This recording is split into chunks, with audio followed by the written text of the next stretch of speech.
Well, the Packers brought out the brooms yesterday, and they'll look to keep the show rolling on here in beautiful Healdsburg. We welcome you to some Friday night baseball. Hugo Traverso alongside Easton Stockford. The California Red Tails fly up from San Rafael to face off against your Healdsburg Prune Packers. We'll get into the starting lineups in just a moment here. Packers, though, had an absolutely beautiful game yesterday to move to 24-4 overall on the year. They have been so good so far at home, 21-2 home record, and they swept them yesterday in a beautiful, beautiful game. 6 runs in the 5th inning, 2 runs in the 6th. Easton, it was a rolling game for the Packers. Yeah, and it was just to show resilience when you really look back at it. They had 2 outs there in the 5th, strung together 7 hits, 6 of them extra base hits. Hideki Prather talked about how it just shows how much depth there is in this lineup. There's no weak spot in this lineup. The Red Tails are going to learn that the hard way today, I'd imagine. Well, let's look at the Red Tails starting lineup. Tristan Bartlett leads off in center field. Left fielder is Ethan Quach. Catcher batting third is Jacob Cassiano. Batting cleanup, the first baseman, Julian Brennick. Batting 5th in right field, William Lovelace. Batting 6th at third base, Isaiah O'Rourke. Beckett Montgomery bats 7th. He's at short. Adam Kobayashi, the DH, bats 8th. And then rounding out the lineup is Kai Reynolds playing second base. Mariano Gonzalez will start for the Packers. We'll have a little bit more about him and the defensive lineup for the Pack after CeCe Brenner gives us the national anthem.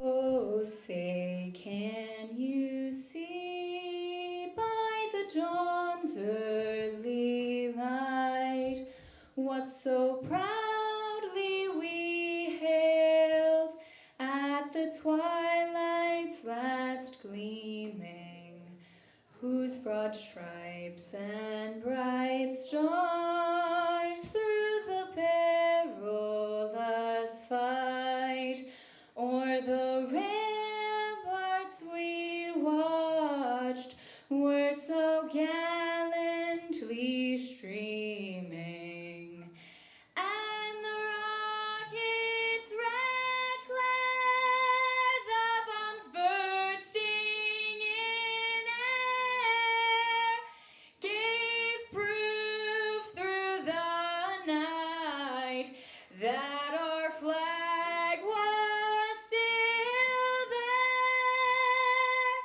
Oh, say does that star-spangled banner yet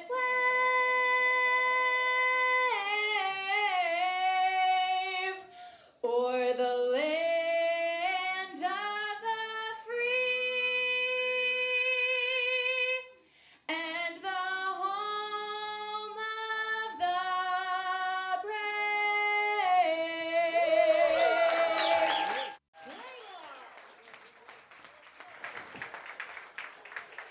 Play ball indeed as the Packers will get sent to get underway. Mariano Gonzalez on the mound. He is a junior out of Vanden High School heading into his senior year, committed to Texas Tech.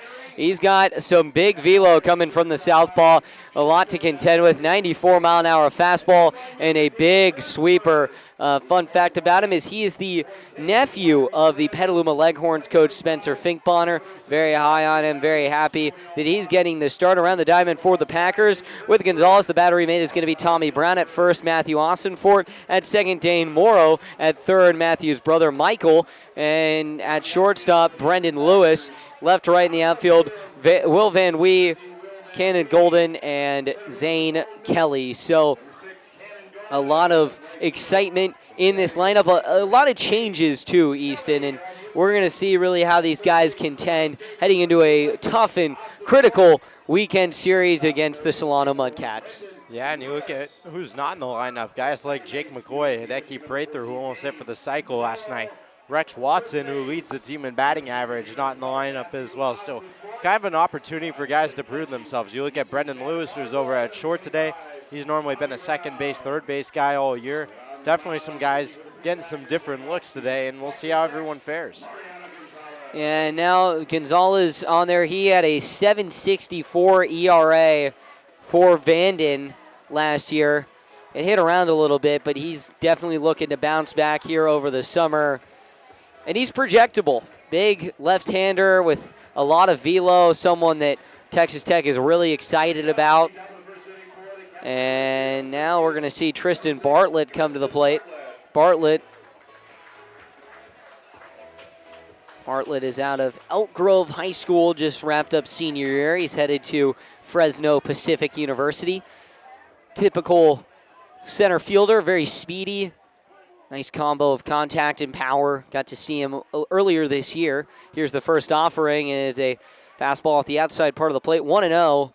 6:02 is the time of first pitch. It is 83 degrees and sunny. Little draft out to right field here in Healdsburg. Great day for baseball. Here's the pitch from Gonzalez. That one's in the dirt. 2-0. Bartlett helped a beautiful season happen over at Elk Grove, a public school, one of the best public schools in the state, if not the country, for baseball up in the Sac Joaquin section. The pitch, this one is swung on and lined in right center field. Zane Kelly will hold up on that one. It'll get past him. It'll touch up against the wall. Fielded by Golden, the throw in. Bartlett sliding in safely at second. A leadoff double from the former Herd. As now Ethan Quach will come to the plate, another Sacramento High School guy. Quach out of Bradshaw Christian. Also a junior. Donning a College of Marin helmet today. Gonzalez sets the pitch. Fastball on the inside part is just a bit inside, 1-0. Looks like Gonzalez having some problems with his hat out there. It's fallen off almost every pitch so far. And that can definitely be a distractor as the pitch comes in a little high there. 2-0 quickly. Struggling with his control. Gonzalez last year walked 49 batters across 25 2/3 with a season high of 11 walks against River City High School in 6 innings. 2-0.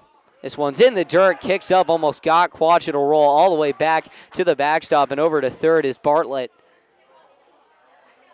Bartlett had himself quite the season at Elk Grove, was a key member of the Thundering Herd, led off that squad in a lot of games. They have such a great program over there.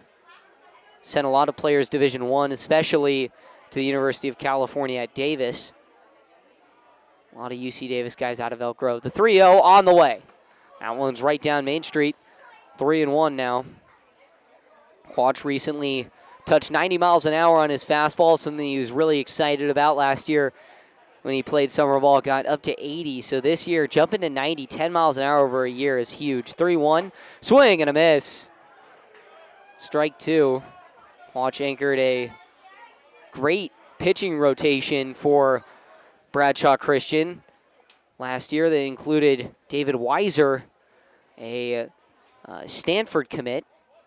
Finished his first year with the Cardinal. The 3-2 on the way, and that one's just off the outside part of the plate, and he walks. So runners on the corners early on here. Gonzalez running into some problems as Jacob Cassiano will step up. Cassiano, the catcher today.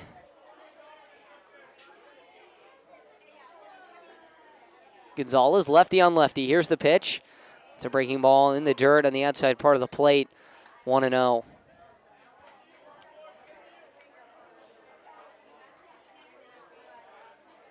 Cassiano just graduated California High School, headed to William Jessup University, one of the best NAIA schools. The 1-0 is grounded hard down the first base side, but foul.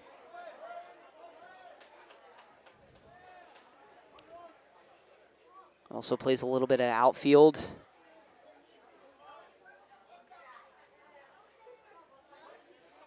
Bats lefty, throws righty. He's excited about William Jessup. The 1-1 is in there for a called strike in the outside part of the plate. 1-2 quickly here.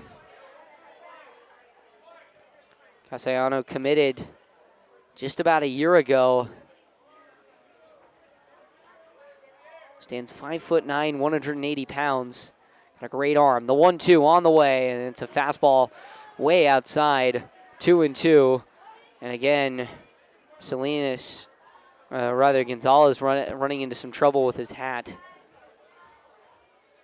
Not the best start for him. Maybe a little jitters here in his first game, but see if he can settle in. Here's the pitch, and that one's fouled off to the left and out of play. Count stays at 2-2.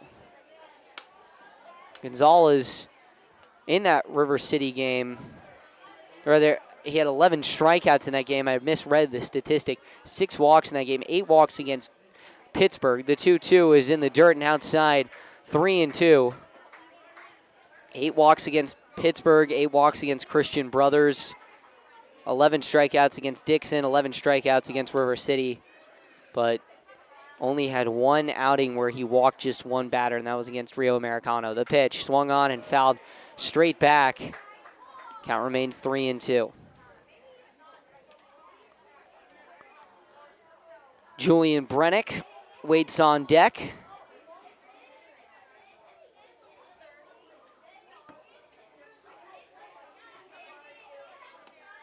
Here's the pitch. Swung on and fouled off down that third base side and out of play. So Castellano doing a great job of battling here. Brennick, a College of Marin guy, stands really tall, has a big presence on deck. 6'4", out of Sonoma, California. Here's the pitch. Swung on and grounded down towards second base. Fielded by Morrow. Throw to first is in time, but a run comes across to score. 1-0 Red Tails. They strike first. Here comes Julian Brennick out of Sonoma Valley High. Now at College of Marin. Didn't see a ton of action in 2026. 2025, he was part of that team.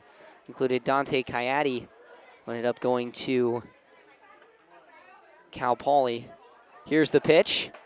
That one is in there at the knees for strike 1. Runner on second. Here with Brennick at the plate and 1 down. 1-0 lead early on here for the Red Tails in the top of the first. Here's the pitch. Breaking ball is way upstairs, 1-1.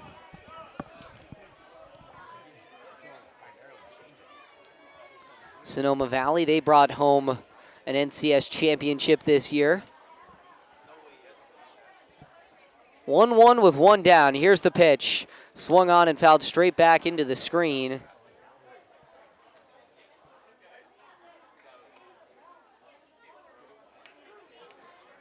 One and 2 now to Brennick. Quach on second.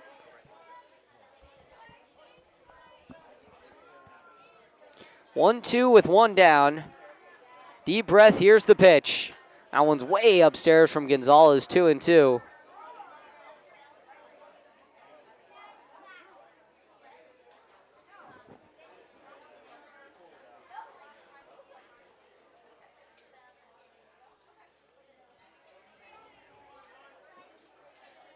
Two on the way. That one is in there across the letters, called strike 3. Brennick is sat down on strikes, and now it'll be Willem Lovelace. Really good job here from Gonzalez to bounce back. Gives up a double in that walk to start the game, and then bounces back with weak contact on a ground ball, though a run did score, and then a great change up there on the inside half. First pitch to Lovelace is in there for called strike 1. Lovelace out of Albany High School, just recently graduated. That's left, throws right. Here's the pitch. That one's in there. Called strike at the outside part of the plate, 0-2. Lovelace, 7.61 60-yard dash, so he's got some speed behind him. 0-2 on the way. Breaking ball, he reaches out and saws it off. Foul down the left field side. Out of play. Count remains 0-2.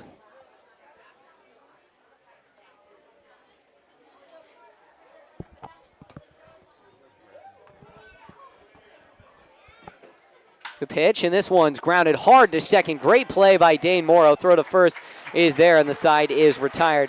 So the Red Tails are able to bring across one on a hit from Tristan Bartlett, who led off the game with a double. Cassiano brought him home. 1-0 when we return.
Well, welcome back here. 1-0 inning break here as the Red Tails lead things so far. For the Packers, the lineup goes as such. Cannon Golden leads off in center field. Batting second is the right fielder, Zane Kelly. Designated hitter today is Trey Martinez. He bats third. Cleanup is the first baseman, Matt Austinfort.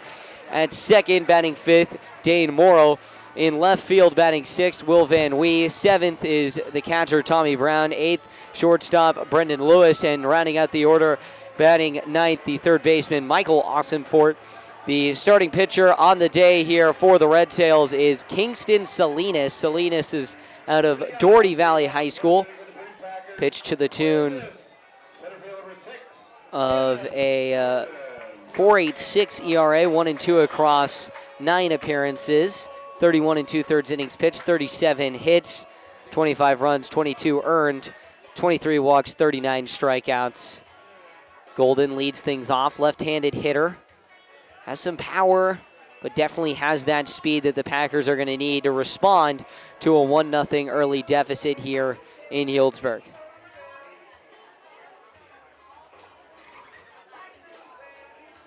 Goes lefty, lefty, and then a righty for the Pack today against the lefty Salinas.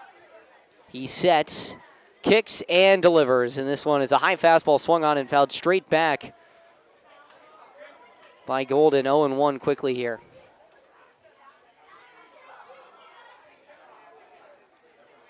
Pack will be back tomorrow at 6 p.m.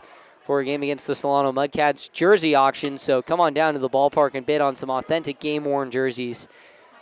The 0-1 on the way, and that one is in there for a called strike, the outside part of the plate.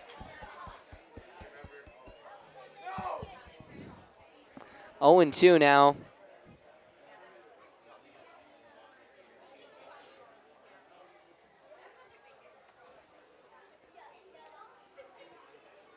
Salinas gets his sign, kicks and fires, and that one skips in the dirt. 1-2 now. Golden has seen limited action since Rex Watson joined the team, and Watson's been incredible. 636 so far, but, you know, Golden, I wish he kept a watch on and had some Strava, because he moves. He can move around the infield, move around the outfield. That dude has incredible speed. 1-2 on the way, swung on and fouled off down the first base side. Feels like a big thing with this team this year is everyone can run. Everyone in the lineup has speed, and it not only creates a stealing threat every time there's someone on base, but it creates the threat that on a single where there's a guy on second, the run's most likely going to score, or a runner on first, ball in the gap. Chances of scoring a run are much greater. 1-2 on the way is upstairs, 2-2. Yeah, I wish we actually kept a Strava on Cade Campbell throughout the last 3 games. He's been all over the place in the infield, making outstanding plays. 2-2 on the way. Breaking ball is just low there. Golden lays off of it. Quickly 3-2 now. Golden this year, a 306 batting average, 405 on base percentage in 11 games played. Really good leadoff at bat from him here. Full count. Salinas gets his sign and comes set. The delivery. This one is swung on and popped up into foul territory. Straight back, it'll nestle itself on the roof. 3-2.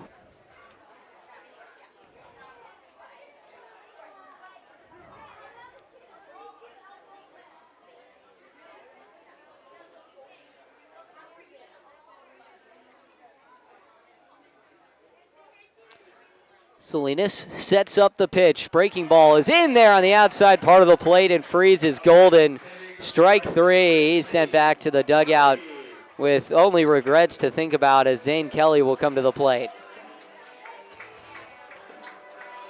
These first 3 batters have to find a way to put the ball in play and get on base here. Gotta disrupt Salinas's momentum and his flow early on. Try and get to him on this first time through the order. Well, Zane Kelly, one of the best players in the PEL for OPS, able to put bat on ball quite frequently. Salinas sets up the first offering to Kelly, is in the dirt, 1-0. Kelly so far this year, a 705 slugging percentage. His OPS at 1128. Started the week with an 1165. 1-0 on the way. Fastball is way inside. And Kelly's able to duck out of the way of that one, 2-0. That one buzzed his tower a little bit. Luckily got out of the way there. Trey Martinez waits on deck. Pack had a slow start yesterday, but really kicked it into 5th gear in the 5th inning. The 2-0. Check swing and it's fouled off. 2-1 now. Gotta hope that the Packers are able to kind of steal some of this momentum back, because Gonzalez heading back out there. He did a great job in recovery, but struggled a little bit early on in that first inning. 2-1 now. Salinas stands in the pitch. Breaking ball is in there at the letters for called strike 2.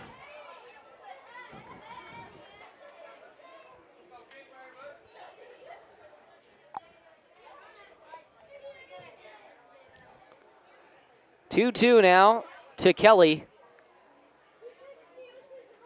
The pitch swung on and fouled straight back. Count remains at 2-2. That one was a high fastball that Kelly went after. Golden went after a couple of them too. Both guys have kind of mirrored each other's approach.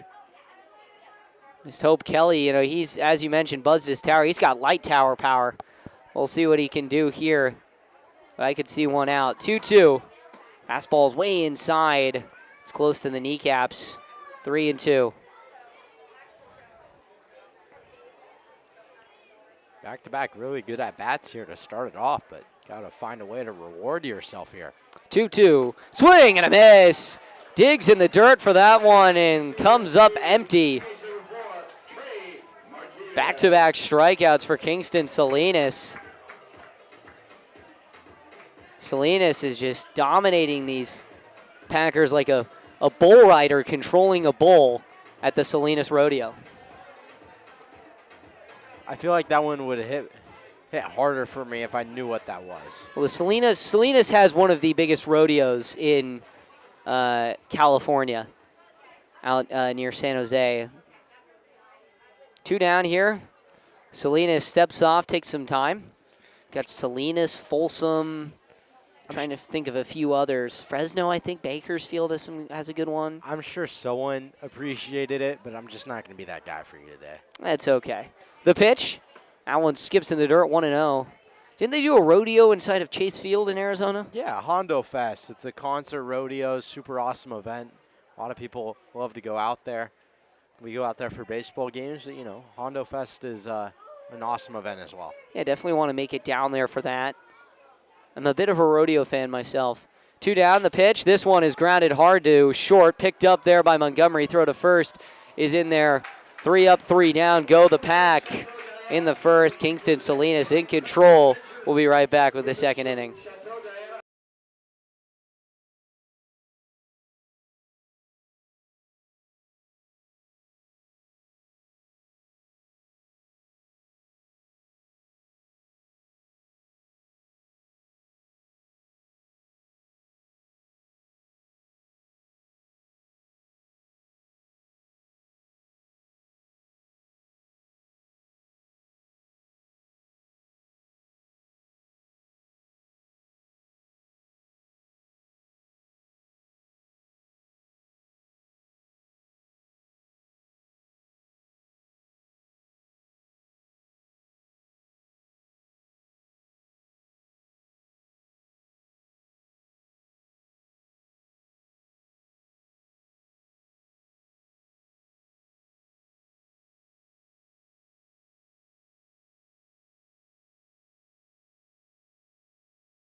Welcome back here. Top of the second inning. It'll be Isaiah Work, Beckett Montgomery, and Adam Kobayashi for the Red Tails. Gonzalez into his second inning of work. He sets, kicks, and fires. And this one is swung on and grounded to third. Great play by Austin Fort. And it's a line drive, and he made the catch. I thought it bounced, but a topspin line drive right into the glove of Austin Fort. And the new Redbird makes the play. As now Beckett Montgomery will step to the plate. Montgomery out of Willamette University in Oregon. The pitch, breaking ball is low and outside, 1-0. Great frame job there, though, by Tommy Brown.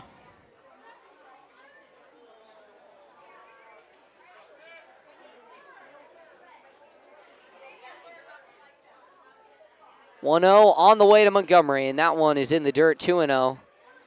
Montgomery from San Francisco, California, went to Sacred Heart Cathedral Prep in the heart of the city.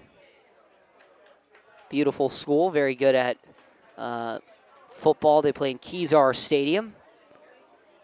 The 1-0 on the way, and it's way upstairs. Rather, it was a 2-0 count, well, now it's a 2-0 count. Easton, I've got a very niche trivia question. I don't expect you to get this, but do you know which NFL star played all three levels, high school, college, and pro footballs? That one's way outside on the 3-0, and Montgomery walks. He played all three college levels at the same stadium, or all three levels at the same stadium, high school, college, and pro football. Can I get an era? 1950s. There's no chance. He liked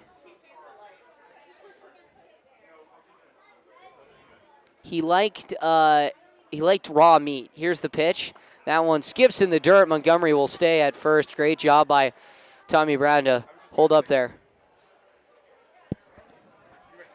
7 and 16 are flipped. 7 is shortstop Beckett Montgomery. 16 is third baseman. I think the lineup here is going to get him at him. Sorry to interrupt. No, you're good. Thank you. Input from the fan there. Kobayashi at the plate. We didn't announce numbers there, Easton.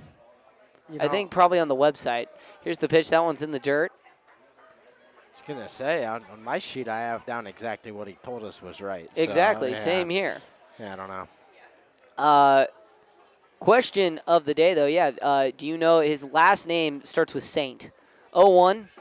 That one's in there for a called strike. 0-2 now. Kobayashi at the plate, left-handed batter. 1-2, actually. The pitch. Fastball way upstairs at the eyes. Kobayashi just stands in there. 3-1, rather. Scoreboard having some trouble. So 3-1 on the way here. The pitch from Gonzalez. This one is lined through the 3-4 hole into right field. Round in second and getting the stop sign is Montgomery. So runners on first and second with one down for Kai Reynolds. Reynolds from the College of Marin, one of the multiple Mariners on this team. But if you can name it, do you know who it is? The only one that's coming to mind is Amon-Ra St. Brown as a Lions fan, but I got nothing. Well, this player, I'll give you the answer. This player, he lived in and around Santa Rosa for a while. Here's the pitch, and that one is low there, 1-0. He played for the 49ers, the San Francisco Dons when they had a football team, and I believe St. Ignatius, if I'm correct. Could be Balboa High, but I'm pretty sure it's St. Ignatius. Bob St. Clair, 1-0, is in there for a called strike on the inside part of the plate, 1-1. I believe is four-time All-Pro and Hall of Fame offensive lineman. He used to always come in to my family's deli and ask for raw beef. Loved it. It was a big, big fan of beef tartare. 1-1 on the way. Skips in the dirt. Gets away from Brown towards the first base side. Throw down to second is not in time. Oh, my goodness. Kobayashi in there on the wild pitch. I think he got him. The first base umpire says he got him. So we had conflicting resolutions there. The first base umpire says out, third base umpire says safe. Nevertheless, it's going to be a 2-1 count here. And runners on second and third for the Red Tails with one down. I'm shocked right now that Coach Gomes isn't out there asking for the umpires to just meet and talk about this, but he looked like he was out by quite a bit. 2-1 on the way is a big swing and a miss, 2-2. So Gonzalez trying to get out and make sure it doesn't matter here with one down. Runners loading scoring position here. He was out. I agree with you, Easton. He was out by a mile there. I think third base umpire just had a really bad angle on it. 2-2 with one down. Here's the pitch. That one's upstairs and tight. 3-2.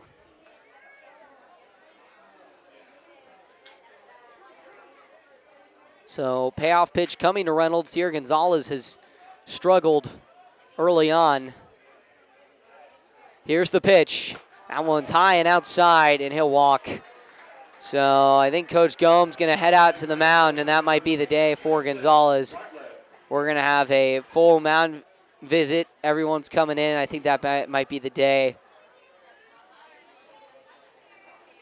See who's coming in. It looks like it very well could be. I think they're going to keep Gonzalez out there.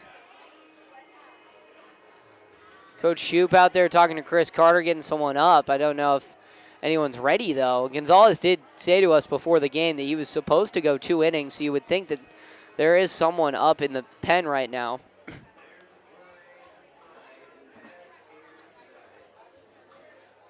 Packers are going to need some clutch pitching here. Tomorrow they really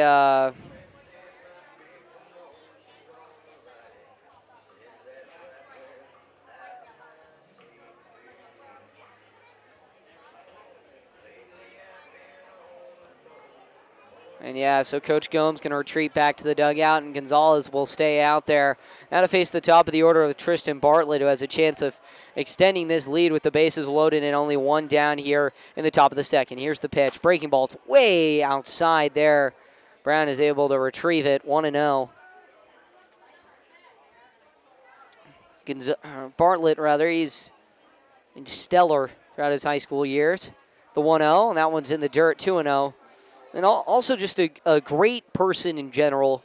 Got a chance to talk to him after they took down the Cardinal Newman Cardinals earlier on in the season. I think it was March 21st. Elk Grove, great game for them. The 1-0 is way upstairs, 2-0. Bartlett and his family were there, and just great people. And, yeah, Elk Grove really has a good thing brewing up there in the Sacramento area, and wishing the best for them. Forced play at every bag. The corner infielders are in. The pitch in there for a called strike, 2-1 now. No score updates just yet, as Medford will get underway in about 3 minutes, and then at 7 we'll have Lincoln and West Coast. The 2-1 on the way. That one skips in the dirt and gets past Brown. Brown will pick it up. It doesn't matter as it's a walk, and Bartlett gets to first on the free pass, third free pass of the day, or well, of the inning rather, fourth of the day for Gonzalez, as Ethan Kwok will come to the plate. We're going to have a talk on the mound here with Gonzalez. Coach Gomes is standing there waiting for the bullpen to get opened up here, and that's where we're going to see it. So we'll see a new pitcher when we come back. We got a new arm coming into the ballgame, 2-0 Red Tails when we return.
Welcome back here. Ari Bethia, the new arm in the ball game from Jacksonville State. Here's the pitch with bases loaded, and right there in at the knees for a called strike, 0-1.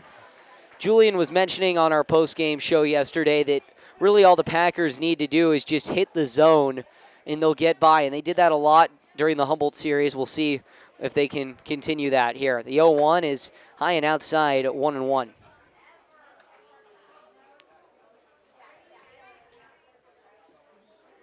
Bethia trying to work out of a jam here. He is not responsible for the 3 men on base. That is all Mariano Gonzalez. The pitch. Swing and a miss. Fastball blown right past Quanch's bat. 1-2 now. A strikeout would be huge, and I think the fans would have quite the ovation if the Pack are able to get out of this. 1-1 on the way. That one's in on the hands And Quach is rung up last minute. Oh my goodness, what an awkward ring up. It was in there. It was in there, and Quach was crowding the plate, it appears. So the TrackMan survey says it was a strike. And Quach just, unbelievable for him. Believable for us up here. Now as Cassiano steps in, here's the pitch in there for a called strike. A swing and a miss, rather. 0-1 now with 2 down. Cassiano grounded out to second, but brought home a run his last time up. Bethia trying to work out of the inning and strand the bases loaded. 0-1 now. Here's the pitch from Bethia. Swing, and this one's fouled down the left field line and out of play. 0-2 now. Quickly to Cassiano. I think Bethia breaking ball would be devastating here for the Red Tails, who are really trying to get out of this inning, or really trying to get some more runs out of this inning. 0-2 now on the way.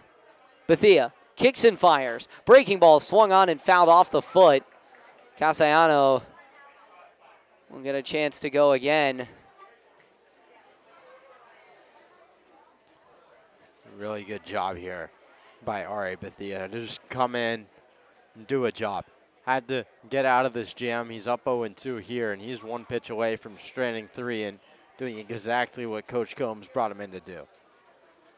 Well, here we go with bases loaded and an 0-2 count. Bethia, the new Gamecock at Jacksonville State, vibing into some Fetty Wap.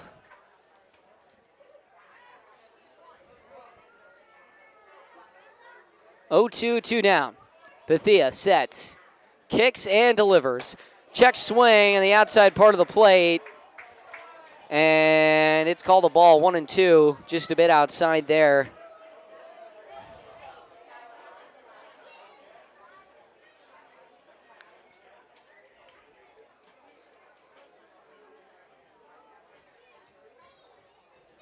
One, two. Swing and a miss. Bethia gets out of the jam. Ari Bethia bullies the final 2 batters of the inning. A run comes across, though, for the Red Tails. They lead it 2-0, but strand the bases loaded. We'll be right back.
Well, welcome back here. Matthew Austinfort will lead off as the Packers go through the power alley here in the bottom of the second, trying to respond. California Red Tails break out a run in both of their first couple innings. 2-0 is your score here. Austin Fort, Morrow, and Will Van Wee. Salinas into his second inning of work here in his start. Left-handed pitcher deals, and that one is low. 1-0 now to Austin Fort. He also returns to the lineup after a brief hiatus. Coming into this game, one of the best in the PEL for power with 5 homers, batting .296 on the year with a .1022 OPS. The pitch on the way. Breaking ball is just low there. 2-0 quickly to Austin Fort. Austin Fort, the Wolverine, him and his brother in the starting lineup together for the first time this year. Him at first, his brother at third. 2-0 on the way here. Swung on and grounded hard down the first base side, but foul. 2-1 now. Yeah, and talking to the younger of the two brothers, Michael Austin Fort, actually the first time that the two of them have played together. They both went to Stoneman Douglas out in Florida, but at the time Michael was on the JV team, Matthew was on the varsity team, so never actually got to play on the same team together growing up, but getting the chance to do it now, and it's been a really incredible experience for the two of them. Well, here we go. 2-1 now to Matthew Austin Fort. The pitch from Salinas. This one is swung on in line down the left field line and foul.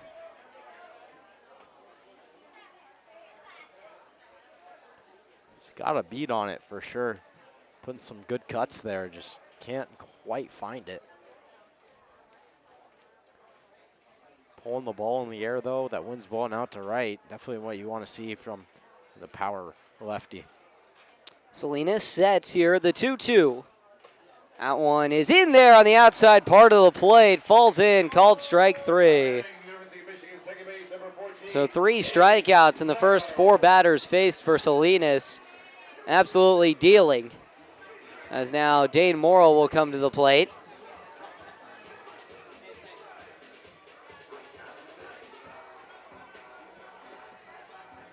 Morrow, another Wolverine, one of the many on this Packers roster, alongside Austin Fort. Salinas gets his sign. The pitch. Check swing, and it's a swinging bunt right back to the mound. Picked up by Salinas. Throw to first is in time. 5 up, 5 down to start the game for Kingston Salinas. What a great play on the infield.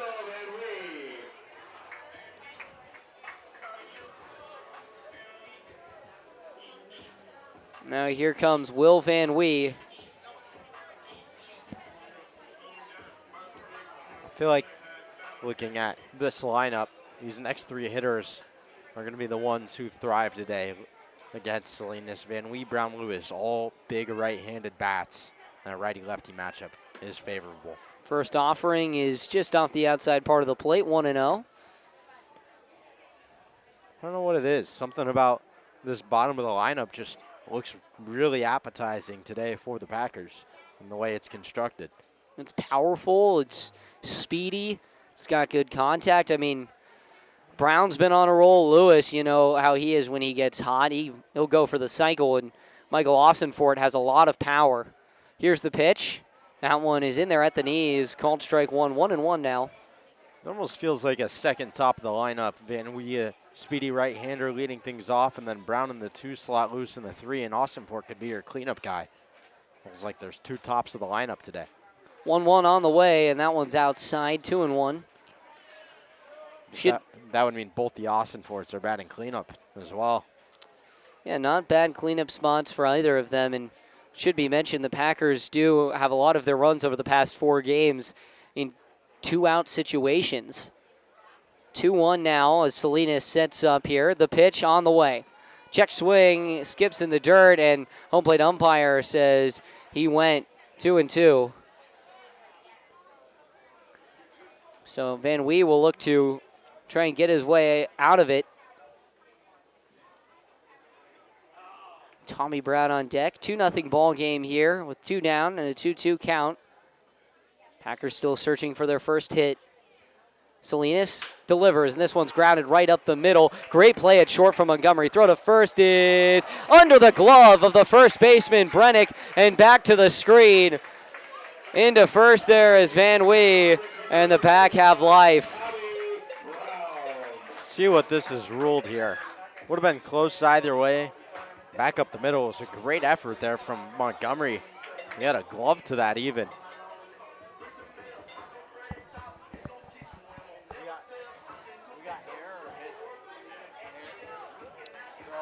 Will be ruled a single.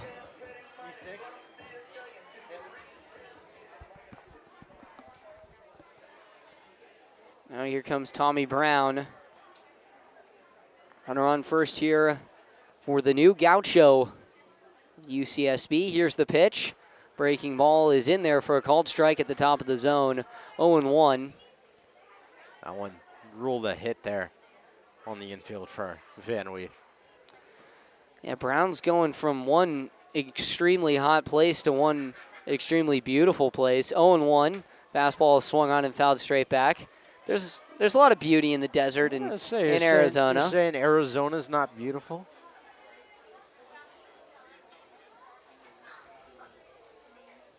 Arizona's a great spot. It is hot, though. Lot of sand in Santa Barbara and in Arizona, but different kinds of sand. different sure. kinds of sand. 0-2 on the way.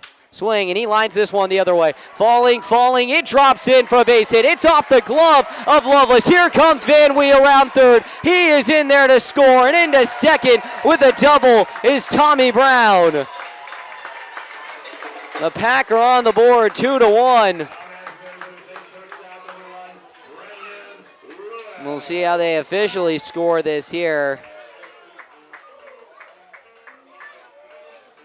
You think that's going to be a single and an error? It appears it will be. So a single and an error there for Tommy Brown. I don't believe he gets the RBI there. Runner on second now with 2 down for Belu. Here's the pitch to Brendan Lewis. He swings on this one. Hits it straight up into no man's land in shallow center. In on it, over, and it drops. It drops. Coming in to score is Tommy Brown. And at first, as the Pack tie it, is Brendan Lewis.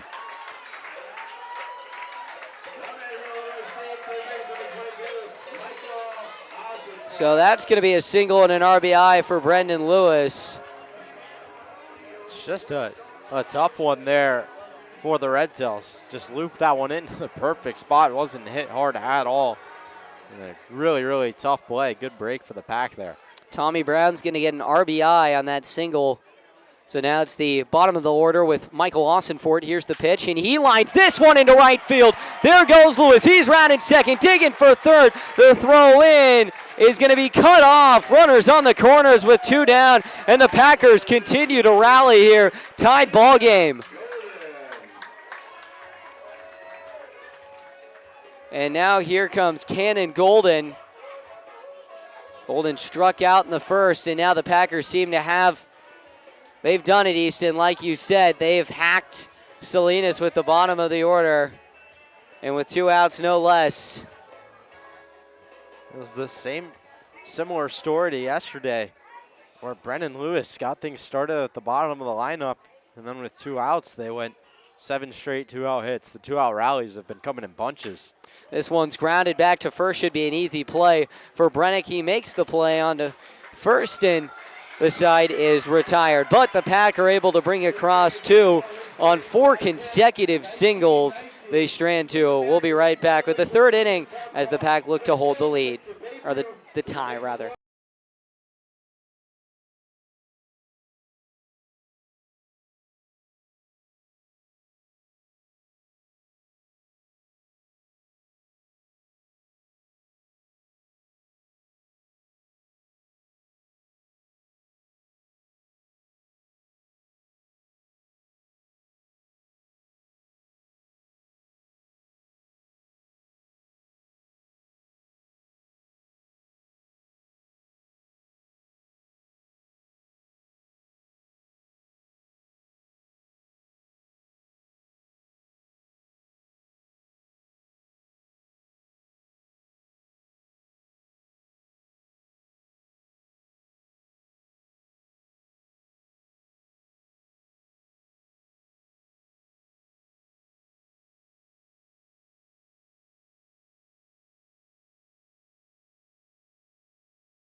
Ari Bethia back on the mound, working into his second inning.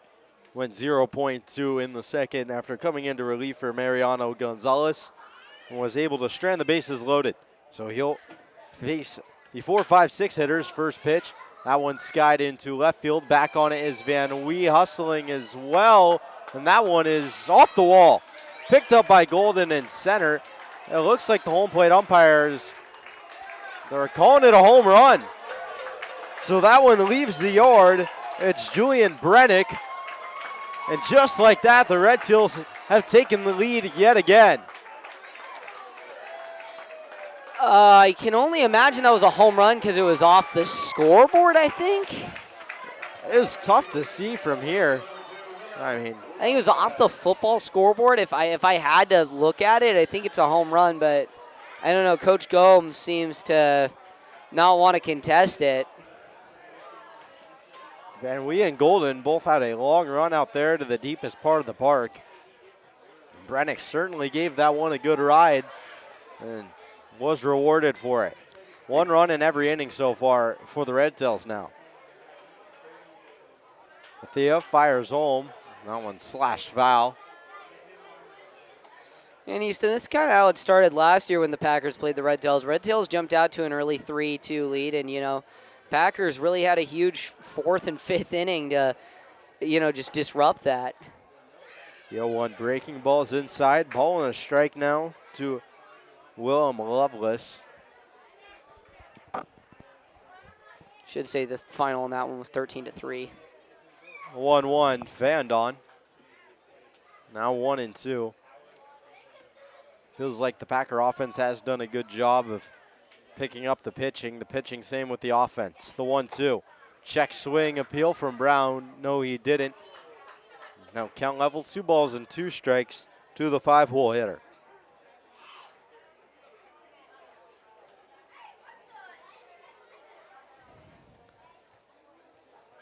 The 2-2 from Bethia. That one fouled off. We'll try again. Good at bat here from Lovelace. 0 for 1.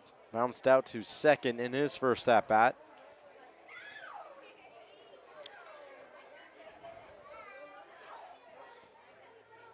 So again, the 2-2. That one froze him. Outside corner called strike 3. And Ari Bethia gets his first out of the inning. And that's really what you need there for Ari Bethia. So that'll bring up Isaiah Work. He lined out to third last inning. First pitch, breaking ball in there for a strike.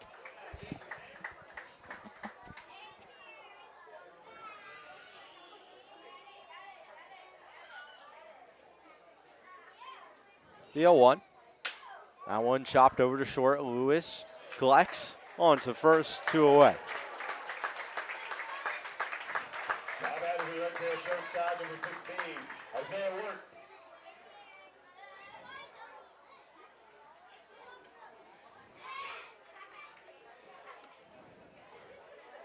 So 2 away now for Beckett Montgomery, the shortstop.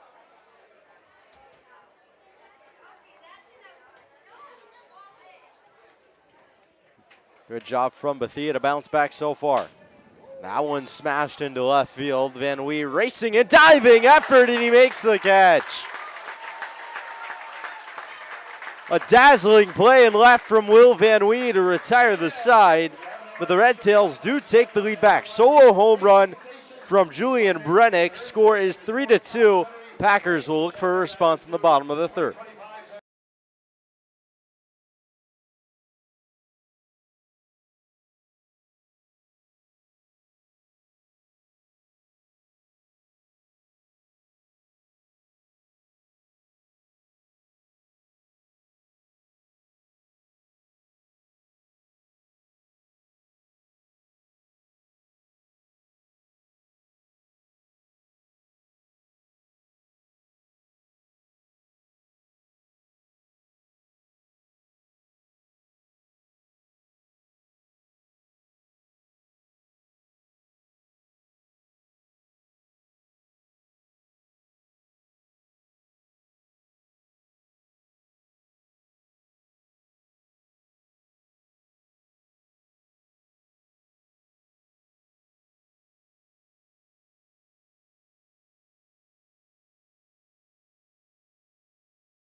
New pitcher on the mound for the Red Tails as Jackson Van Til will step onto the bump.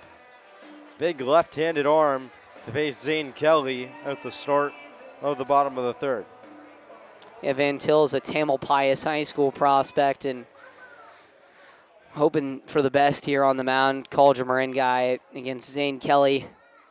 Tough matchup. First pitch from Van Til misses outside. 1-0.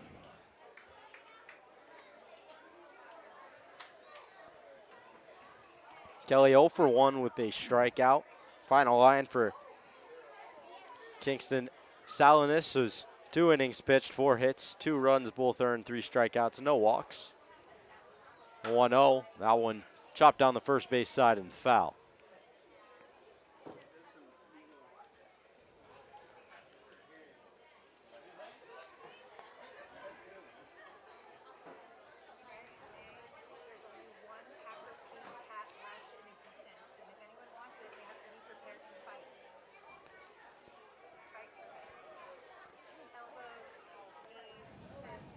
The 1-1, a breaking ball slash foul down the third base line.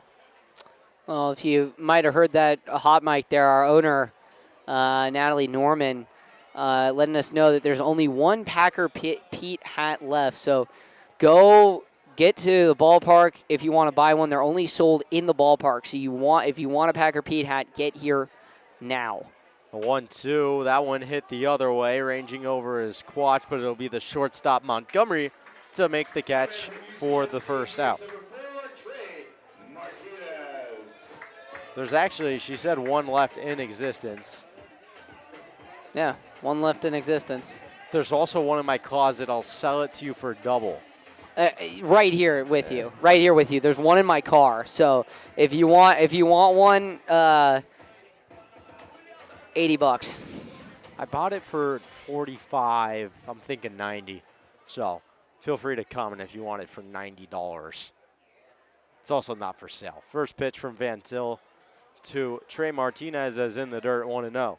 Yeah, I kind of like, I've collected now, I now have like 3 mascot hats.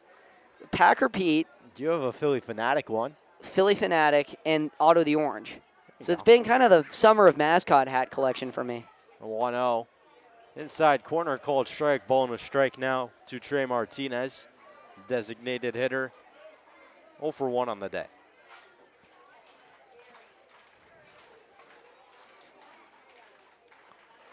One away here. Van Til rocks and fires. That one creeps inside, called strike. Right on the inside corner, did clip the zone there. And now 1-2.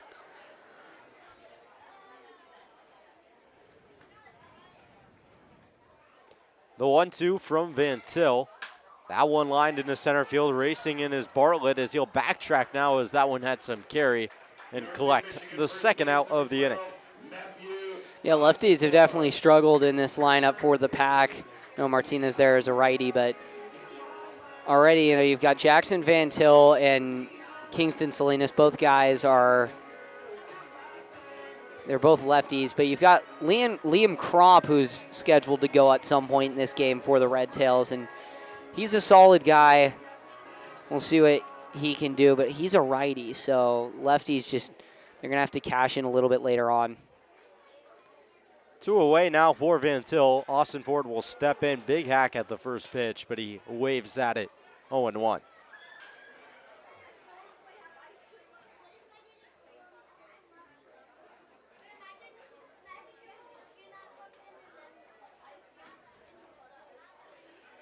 The 0-1. Misses down and away.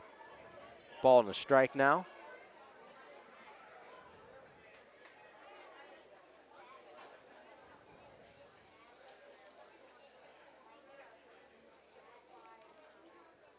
The 1-1, breaking ball in there for a strike.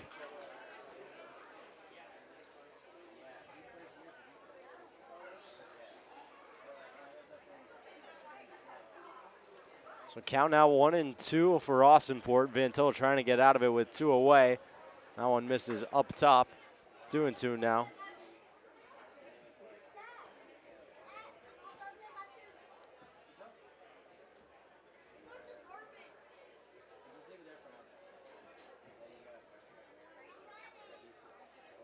2-2. That one up top as well. Now a full count to Austin Fort.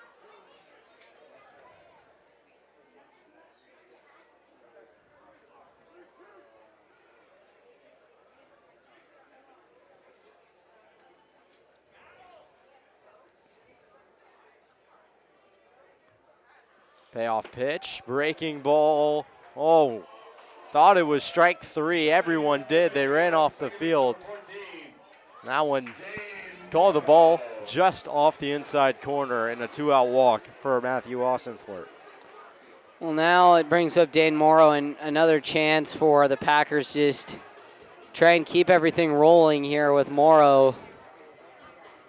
As you mentioned, Easton, that the bottom half of that order for the Pack has been incredible, and we might have history repeating itself here as the back half of that order is due up in the next inning. Last year, that 4th inning was a raucous one for the Packers. See if they can repeat that. Well, the first pitch to Morrow in there on the outside half for a strike. Morrow also 0 for 1. All 5 of the leadoff guys are yet to get a hit. Austinfort's the only one who reached. And the bottom of the lineup is 4 for 4. That one shot the other way, but foul.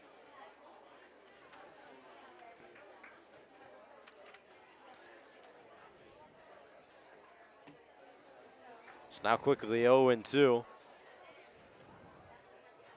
With Austinfort off of first, Matthew Austinfort that is, it's one Wolverine trying to help the other.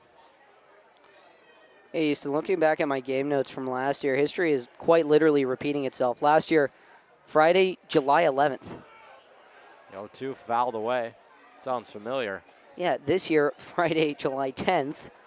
And the Red Tails scored 2 runs before the Packers scored anything. So it was 2-0 ball game. And then the Packers rolled back with 2. The Red Tails scored 1. Then the Packers scored 1. And the rest is history. Packers scored 10 unanswered. So we'll see if that proceeds to be the state of affairs here. The 0-2 to Morrow slashed foul off the hands. I don't like that. That's kind of scary. I don't like that. Well, unfortunately, Jake McCoy is not in this game. Maybe fortunate for the Packers because he went 1 for 5. No Hideki Prather either. He went 1 for 3 with 2 walks.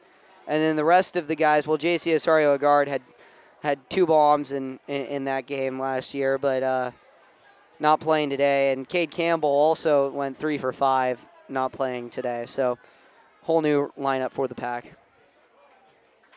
The 0-2 for a second time. That one skips in the dirt. Austinfort will stay put. A good stop behind the plate by Cassiano. It's now a ball and 2 strikes tomorrow in this lefty-lefty duel. Trying to keep the 2-out magic alive as they did last inning. On deck is Van Wee. The 1-2. That one fouled away again. Morrow just staying alive here.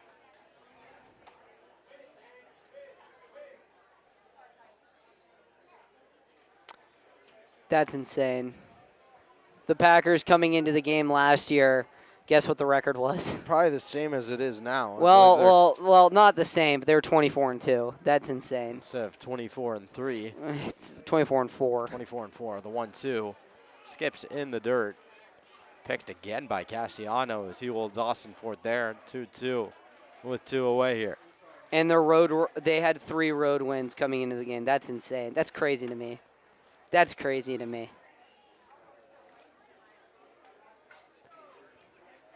So Deuce is here tomorrow, 2-2, 2 away. Now one line to right field, that'll be a base hit. Austinfort looking for 3, he wants it. Morrow will hold up at first, throw is cut off, and now runners on the corners with 2 away. A 2-out single from Dane Morrow. Well, most of the runs have been scored with 2 outs, Easton. We'll see if the Packers can stay consistent with that here. Runners on the corners with Will Van Wee coming to the plate. Coach Gomes talking to Austinfort now. Doesn't seem happy with him. Do you see anything there, Hugo, that could have caused that? No, I don't think so. I mean, I think he's talking about Austin Fort's approach a little bit, but definitely not happy with him.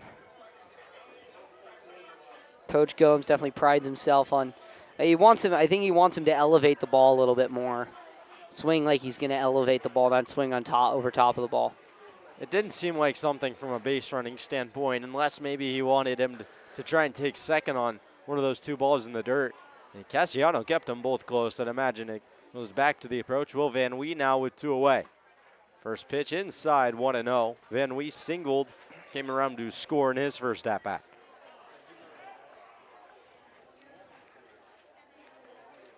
As part of the lineup, hit 4 straight singles with 2 outs just last inning.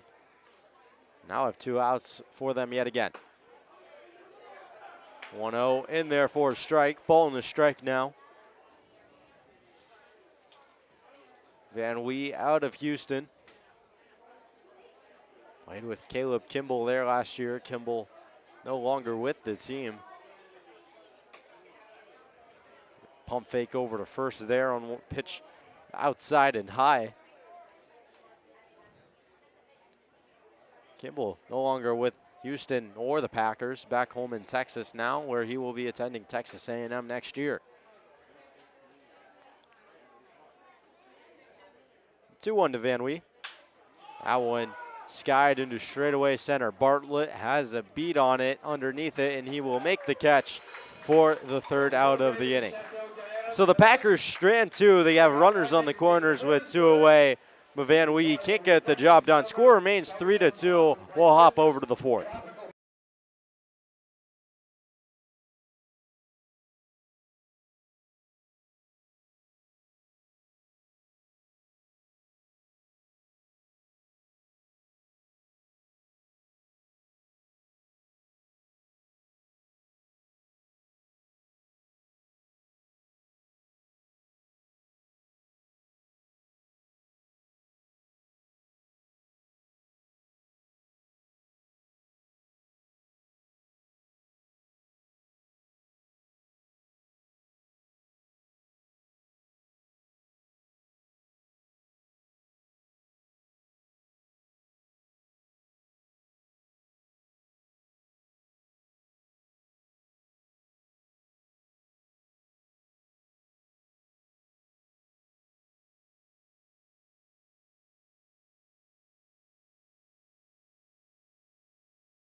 First pitch from Bethia up and away as he faces Adam Kobayashi to start off the 4th.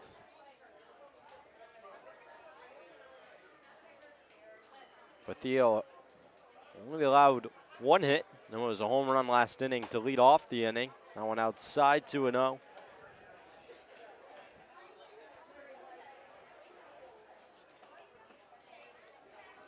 Kobayashi from Stevens Institute University. First base and outfield over there. The designated hitter today. The 2-0. That one hit well to right field, but well foul. Hard line drive there.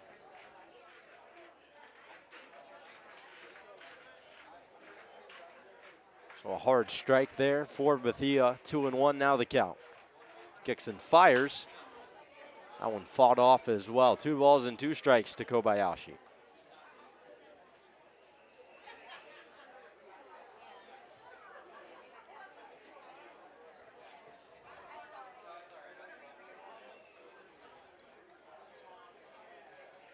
Ari Bethia out of Tennessee. The 2-2 is upstairs, full count.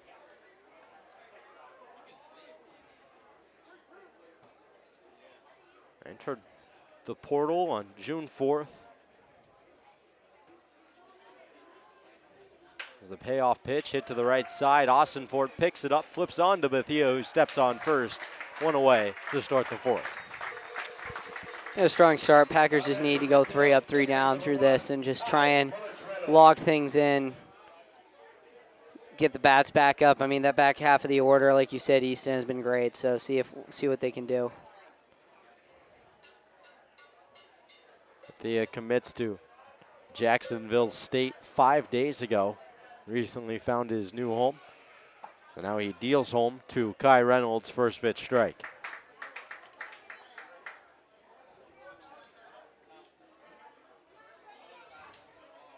Looking for an increased rollout in Jacksonville.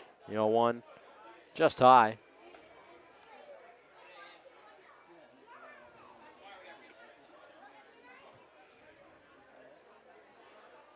Jacksonville State Gamecocks. As the 1-1 inside as well on the breaking ball, 2-1.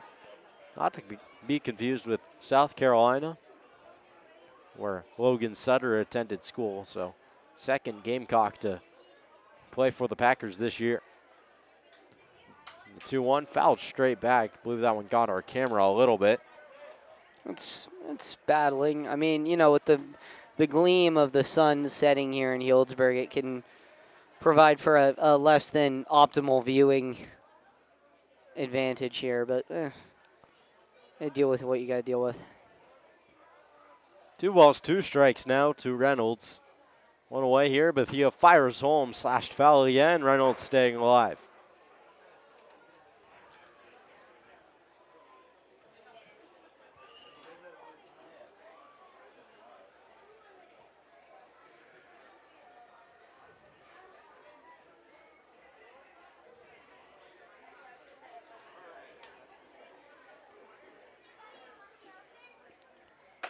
Two twos outside, now 3-2.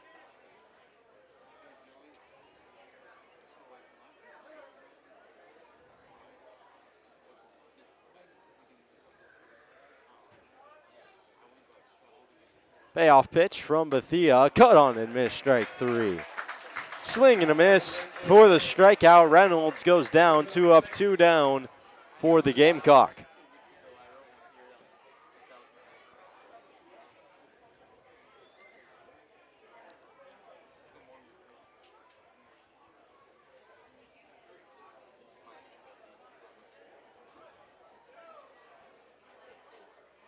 Jacksonville State had a good year last year. That one's away 1-0. 48-15 overall. 23-7 in conference. Played some good teams. Took a win against Cincinnati, the 1-0 from Bethia, up and away.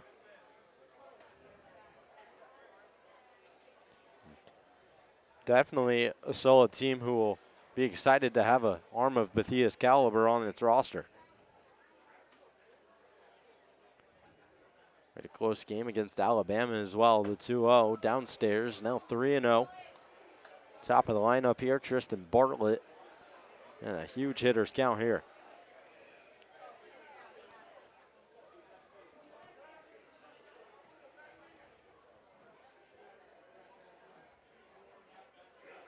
.3-0 pitch. Get me over fastball. Now 3-1. Yeah, Bartlett's a hard guy to compete against. I mean, he is a very, very good bat. That one just misses high. And that'll be a 2-out walk for Bartlett at the top of the lineup as Ethan Quach will step up.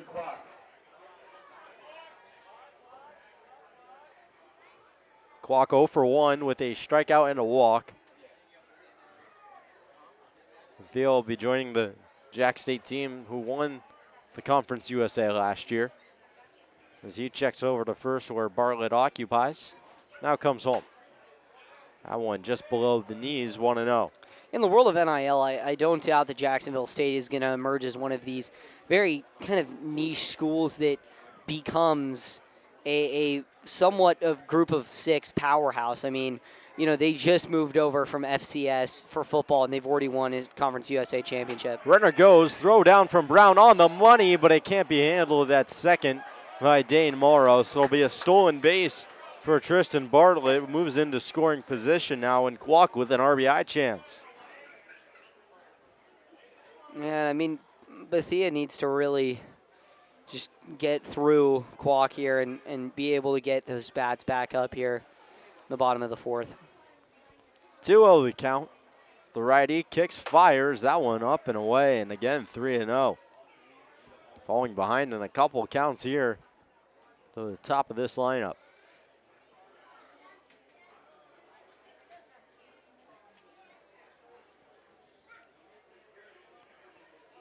Three-zero pitch. On a fastball, green light special there for Quack, but fouls it away.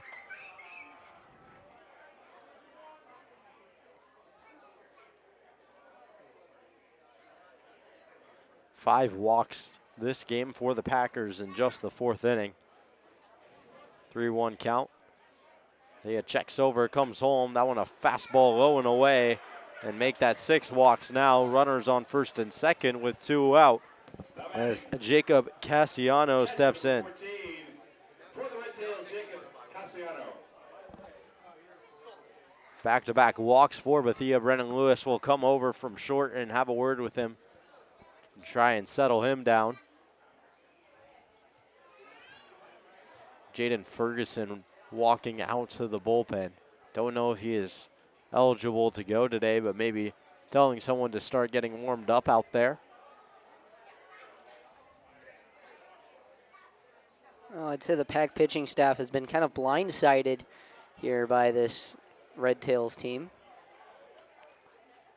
First pitch, fouled away.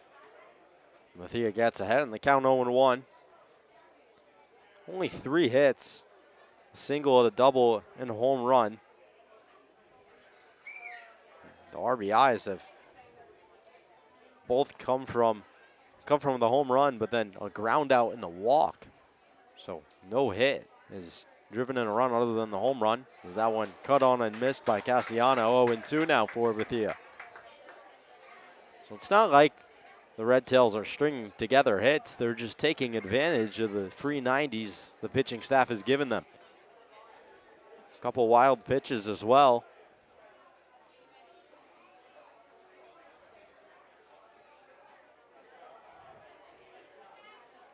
Oh, 2 count. Bethia trying to get out of it in strand 2. Rocks, fires, swing and a miss, strike 3. Good bounce back from Ari Bethia. He walks 2 straight, but is able to strike out Cassiano to get out of the jam. 3-2 remains the score. Red Tails lead it. Packers looking for a response here in the bottom half of the 4th.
Tommy Brown, Brandon Lewis, Michael Austinfort due up. The 7, 8, 9 hitters for the Packers. They're combined 3 for 3 so far here tonight. Tommy Brown had an RBI single and advanced to second on an error by the right fielder, Loveless, back in the second. First pitch to him. Offers at it, but called strike on the pitch. Van Til back out there for his second inning of work. He only gave up 1 hit and 1 walk. Got 3 balls hit in the air, 2 of them to center field. The 0-1 to Brown. Breaking ball in the dirt. He'll leave it down there. Ball and a strike. And Tommy Brown's did a great job of really selecting his pitches so far. He's picked and chosen. This has been great to see.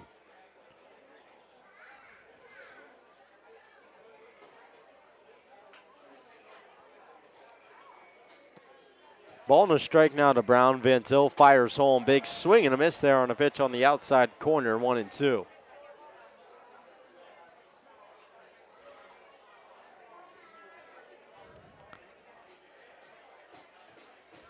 So a ball and 2 strikes now. Packers 5 hits, only 2 runs. 3 runs on 3 hits for the Red Tails. The 1-2. That one just down. 2-2 now.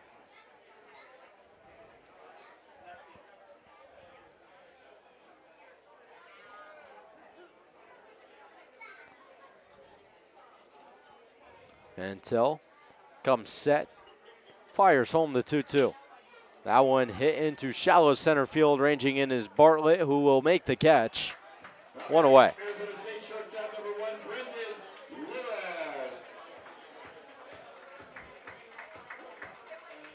So Brendan Lewis now will step in and take a kick at it. Packers trying to get something going here. 4 out of their 5 hits came in the second inning. All 5 of their hits are singles. Good job by this Red Tails pitching staff to prevent big swings and extra bases. First pitch from Van Til. That one's away, 1-0.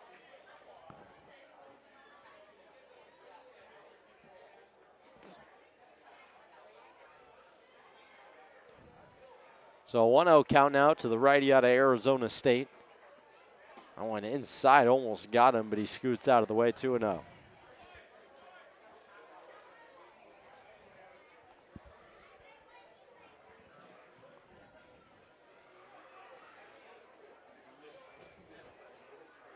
Top of the lineup waiting on deck. First pitch, breaking ball gets away, 1-0.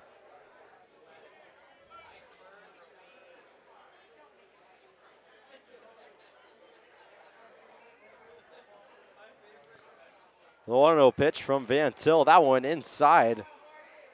Got 2 guys there.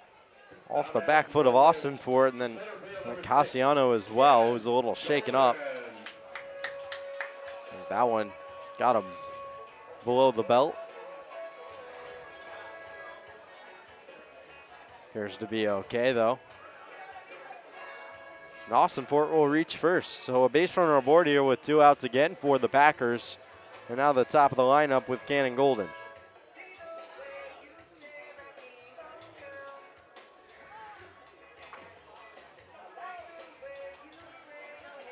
Looks like Cassiano is okay. That one shook him up a little bit. Weird ricochet off the back foot of Austinfort. Van Til will look to strand another. First pitch. Upstairs, 1-0. We'll see what Golden can do here. He's 0 for 2. I think Coach Gomes might have to break out some of the guys that thought they had an off day today. 1-0 count now. Van Til fires, swing and a miss there from Golden, 1-1. Already 4 left on base for the Packers through just 3 innings.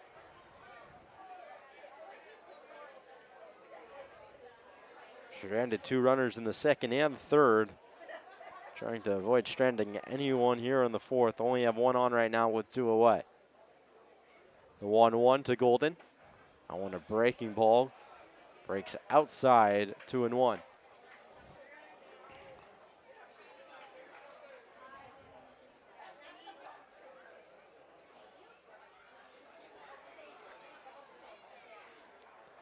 Ventil stares down Austin Fort. On the 2-1, hit hard down the right side, base hit. Austin Fort looking for third. That one dives in right field. He'll be there easily. Golden will hold up at first. And another 2-out hit for the Packers. Runners on the corners just as they had last inning. Looking for a different result this time.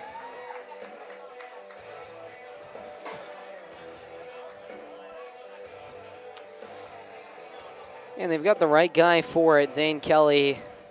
Something deep into right field would really do the job here. Might bring home, it'll definitely bring home one. The question is, will it bring home two?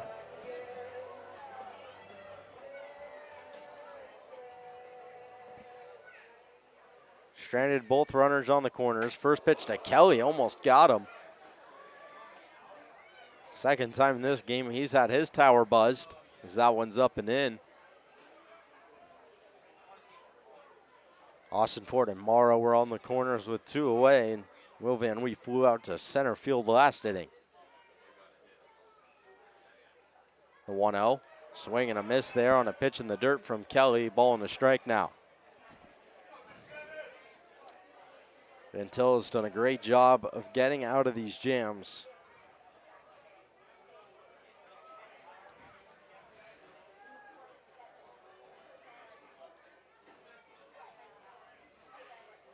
One. That one right down Broadway, 1-2. Yeah, this would be huge for Van Til if he's able to get out of the inning. One right down the middle, third. Now Kelly behind 1-2 in a big spot. Tying run 90 feet away. Winning run on second, runner goes. That one in the dirt. No contest over at second as Cannon Golden will swipe a bag. Makes the only force out now at first and also makes the count 2-2.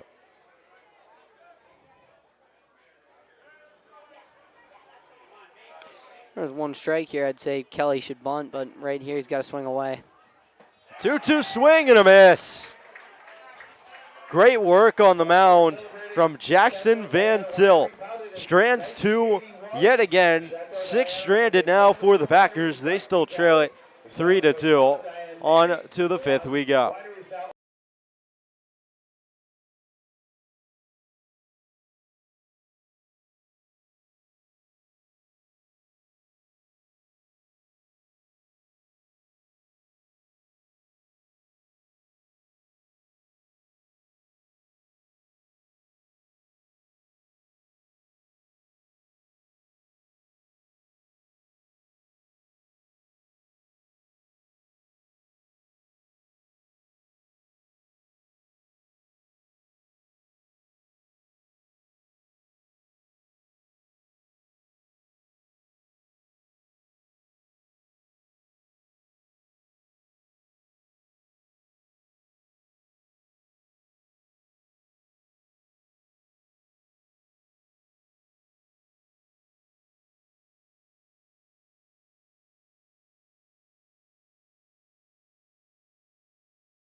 Welcome back here. Ari Bethia now into his third, well, I'd say 4th inning of work now in relief. So far, 2 2/3 innings, an earned run, 5 strikeouts, and 2 walks. And he'll face Julian Brennick, who gave him a nice greeting from the bullpen. First pitch is way inside. Brennick started the 3rd with a home run. 1-0. Here in the top of the fifth, Red Tails have a 3-2 lead. The pitch from Bethia is in there for a called strike, just bending that breaking ball right in there. 1-1. You can bend it like Beckham, but can you bend it like Bethia? The real question is, can Beckham bend it like Bethia? 1-1 on the way. Check swing. Yes, he did, says home plate umpire. 1-2 now.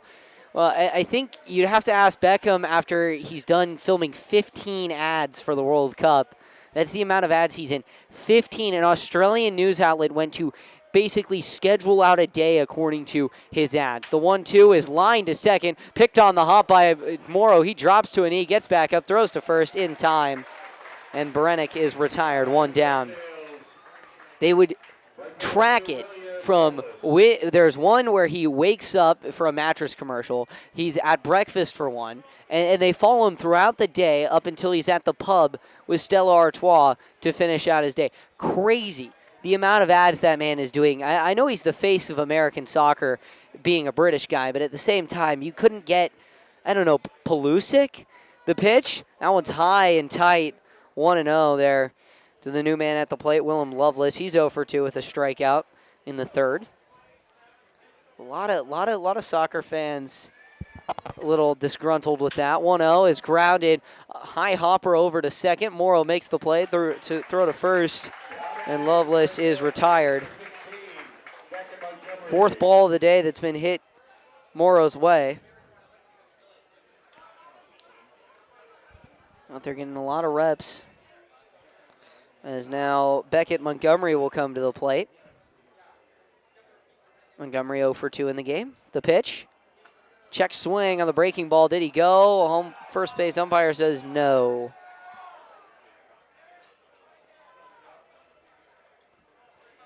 Have you watched the World Cup enough to see to know what I'm talking about? Just the amount of ads that Beckham is in? Yeah. I mean, you got that bread. I respect it. I mean, you know, your playing career is over, well over, but he's still getting some money with Inter Miami being their kind of their director, and you know, I mean, he's enjoying life. 2-0. I'd take every ad I was offered. 2-0 on the way is high and tight. 3-0. He used to frequent the Sonoma County area. His kids actually would go and skate at the Sonoma skate park. So how do you know that? Like, I had a friend who skated with Beckham's kids. 3-0. That's way inside and catches him on the shoulder, and Montgomery will get a painful pass to first. Shortstop, number 7, Isaiah Ward. Him and his wife, I mean, now is Coach Gomes going to come out and talk with Bethia? That could be the day. Nobody coming down from the bullpen, although Chris Carter is talking to some people there, and we are going to get a call to the bullpen. We'll have a new arm when we come back.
Bryce Cox is now in the game. Petaluma product is getting set to go. Here's the pitch. Fastball is upstairs and over the head of Isaiah Work, and over to second rather is Beckett Montgomery. That's one way to start an outing. Yeah, Cox. Strike fear into the opponent. That's a good approach. 1-0 now. Cox sets up the pitch. That one is right down the middle, hitting to dead center field. In on it is Golden, falling, it falls in. Around third and coming in to score is Montgomery. And now a rundown between first and second, and Work is just going to get tagged out. Oh no, he juked him out. He tries again, and now he's tagged. Oh no, he juked him out again, and finally the third base umpire says he's out. So that'll end the inning. But a run does come across to score on an RBI single from Beckett Montgomery as he is tagged out on what is one of the wildest plays I've seen so far this year. We'll be right back.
Pitch, this one is swung on, driven, left field, it's gone! Trey Martinez leaves the yard. Martinez mashes that one, and the Packer back within one. What a start to the fifth. My goodness, Easton. Second homer of the season for Martinez, and a beautiful one there. And a big one as well. Got that run back from the top half of the inning, and now you get a lot of momentum. Leadoff home run really puts a lot of optimism, a lot of momentum into this offense. We saw Brendan Lewis last night hit a leadoff home run that started a 6-run inning. So we'll see if that momentum carries over in the fifth, as it did in the fifth yesterday with a leadoff home run. Well, here comes Matthew Austin. 40's 0 for 1 with a walk. Here's the pitch on the way. Breaking ball, big swing, and a foul tip back into the chest protector of Cassiano. Jackson Van Til back for his third inning of work, trying to hold this lead for the Red Tails. Currently in line with the win, but the Packers are biting at their ankles. 0-1 on the way. way inside, 1-1. That first pitch, I mean, Austin Ford took a healthy cut at that one. Just trying to hit that ball a long way. Had back-to-back home runs in 2 straight games now, if not more than back-to-back. 4 home runs and 2 home runs. 0-1 on the way. Breaking ball. Big swing and a miss. That was a money ball for Austin Fort. 1-2. Great pitch from Van Til.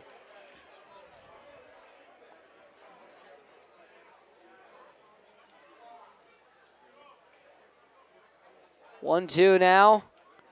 The pitch to Austin Fort.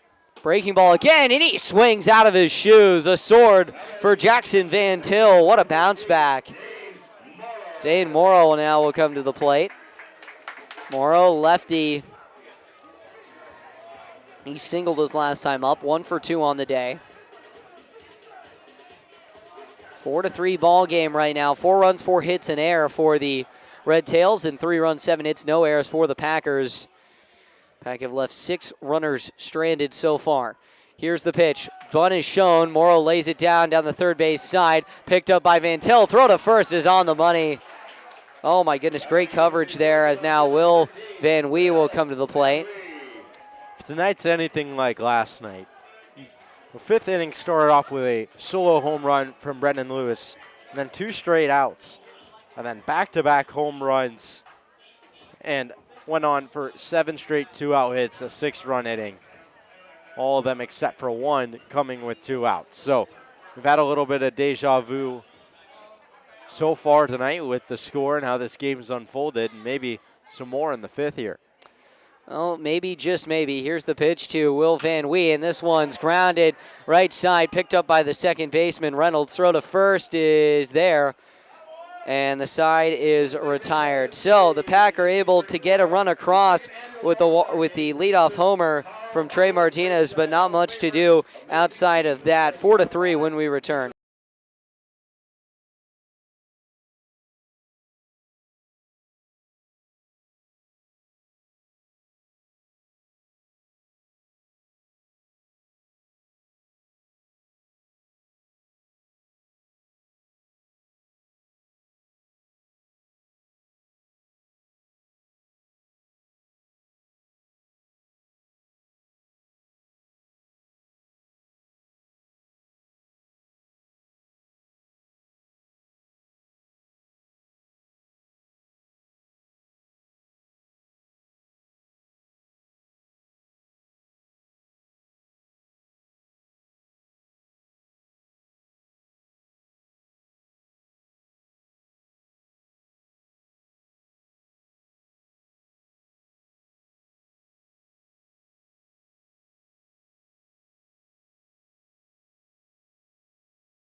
Well, Gaetano Poliziotti will lead things off. Poliziotti out of College of Marin. Here's the first pitch from Bryce Cox. It is in there for a called strike in the outer part of the plate.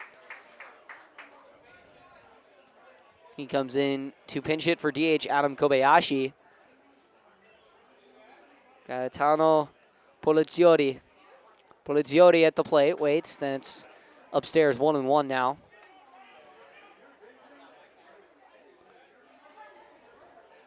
Packers will look for a comeback here. The 1-1, high and tight. Umpire has to get out of the way there. 2-1 now. Cox has not done a great job of locating.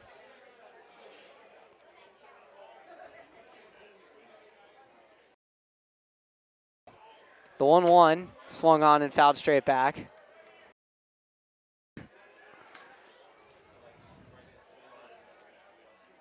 So 2-2 now, count is even.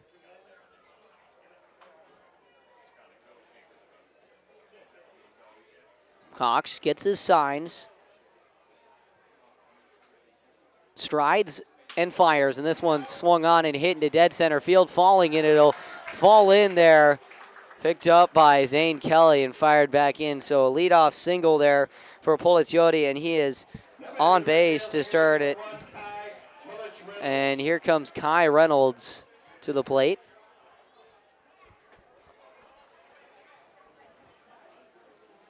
Speedy right-handed bat. 0 for 1 with a walk. We'll see what Reynolds can do here after the leadoff single. Red Tails have seemed to just have an answer for every Packers pitcher so far, as the first offering is right down Broadway, 0-1. It hasn't been pretty necessarily, just scrappy. Finding a way to get barrels on balls, looping stuff in. They have the one home run, but everything else has been station to station. Here's the pitch. Swung on and popped foul down that right field line. Giving chase is awesome for it, but he'll watch it fall. So 0-2 quickly. Cox really needs a strikeout here to bounce back, following what has been just a very, very good Red Tails offense. It's just battled so far a run in 4 of the first 5 innings of this game. Cox gets his sign, checks again. Here's the pitch. That one's in the dirt, kept in front by Tommy Brown. 1-2 now. A good 0-2 pitch there. Set him up in the dirt. Now really has any pitch he wants at his disposal. 1-2 on the way. That one's in the dirt. 2-2. Nolan, it says there's 2 outs on the scoreboard and it's bottom of the 5th. On our scoreboard. 2-2.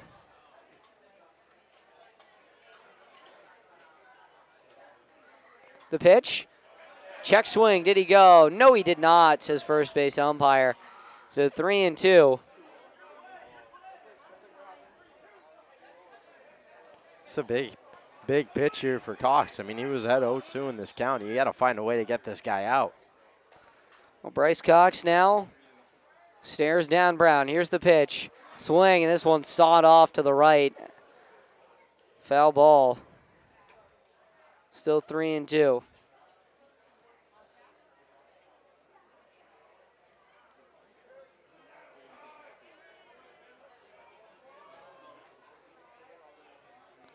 (3-2) here with a runner on first and a 4-3 Red Tails lead. On the way, struck him out at the knees. Batting for the Red Tail, number 6, Tristan Bartlett. Good job to stay with that count there.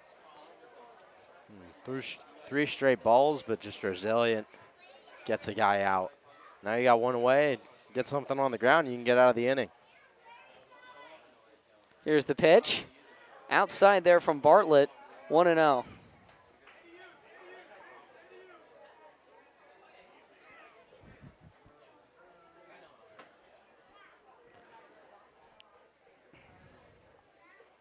Runner at first, the pitch. Upstairs, 2-0.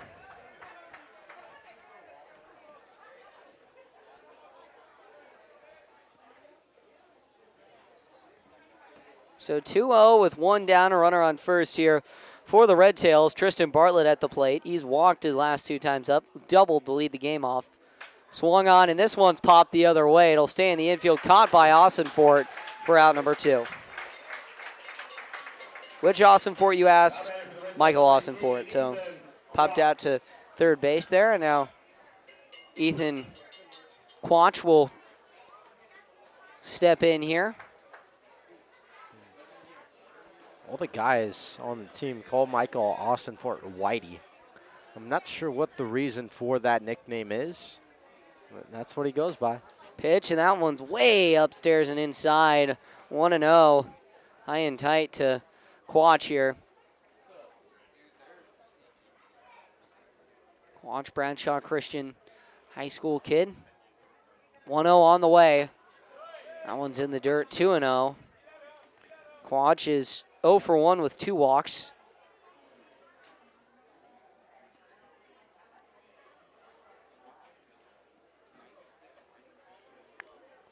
(2-0) now. The pitch. That one's high and tight, 3-0.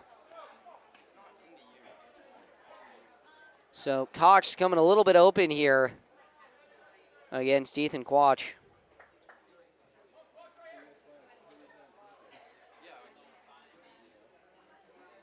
(3-0) on the way, and that one's right down Plaza Street.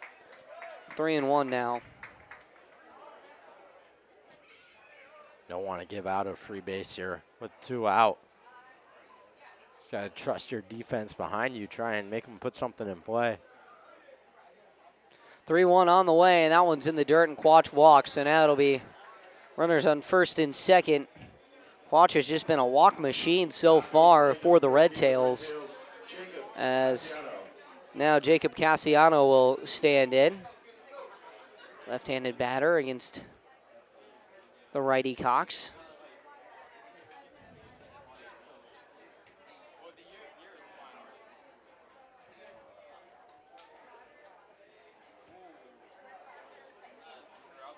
Here's the pitch. This one is swung on and fouled off the other way down that third base side and out of play. 4-3 lead so far, and the Red Tails are threatening here. 0-1 count with 2 down here to Quach. Cox looks back, the runner at second. Comes set, looks back again. Here's the pitch, and it doesn't matter. Cassiano called time. So count remains 0-1. Interesting there. Time was called, and it looked like Cox was just starting his motion. Kind of awkward timing there. 0-1. Swing and a miss. 0-2.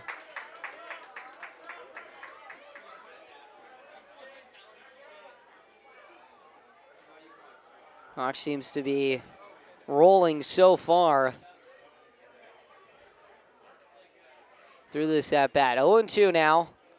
Cassiano to keep the Red Tails alive in the inning, trying to extend this lead. Here's the pitch. Swing, and he grounds this one down the third base side and foul.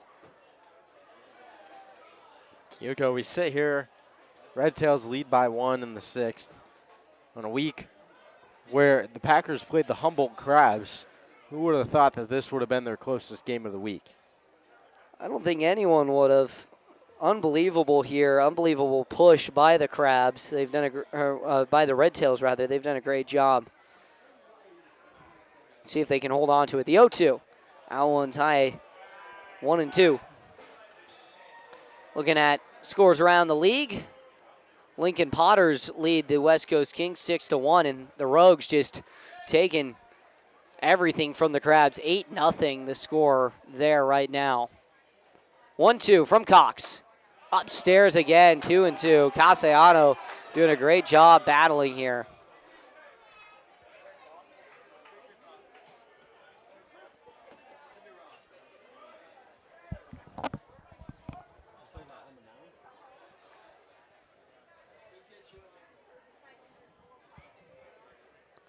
Here's the pitch. Swing and a miss.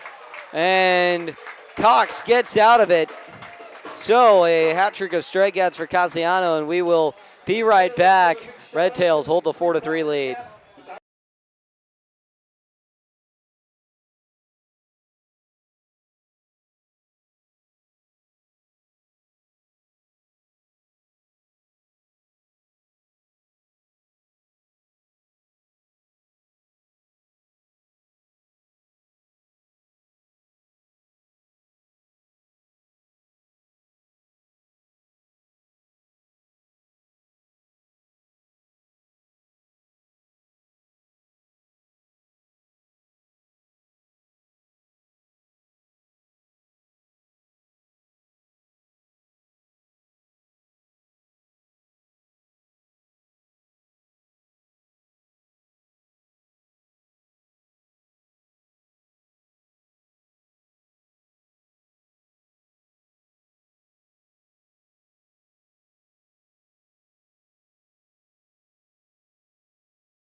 Welcome back. Take it all in, soak it in. I know you can't see the left side of the field, but you can definitely hear some of that young boy playing.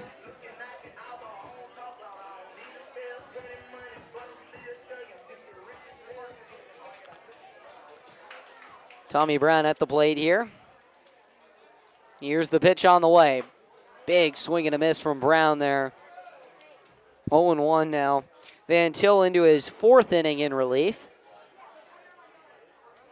See what he can do to hold this lead for the Red Tails.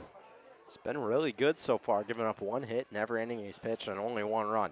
0-1. Drops right in there for called strike 2. 0-2 now to Tommy Brown. The back half of this order has been the best for the Packers so far, but the question is, can they come up when needed? And right now they're needed. Down 4-3. Here's the pitch from Van Til. Big swing and a miss. Another strikeout for Van Til. His 3rd now in relief, as Tommy Brown is down on strikes, as now Brendan Lewis will come to the plate. Feels like the story of the night for the Packers has been situational hitting.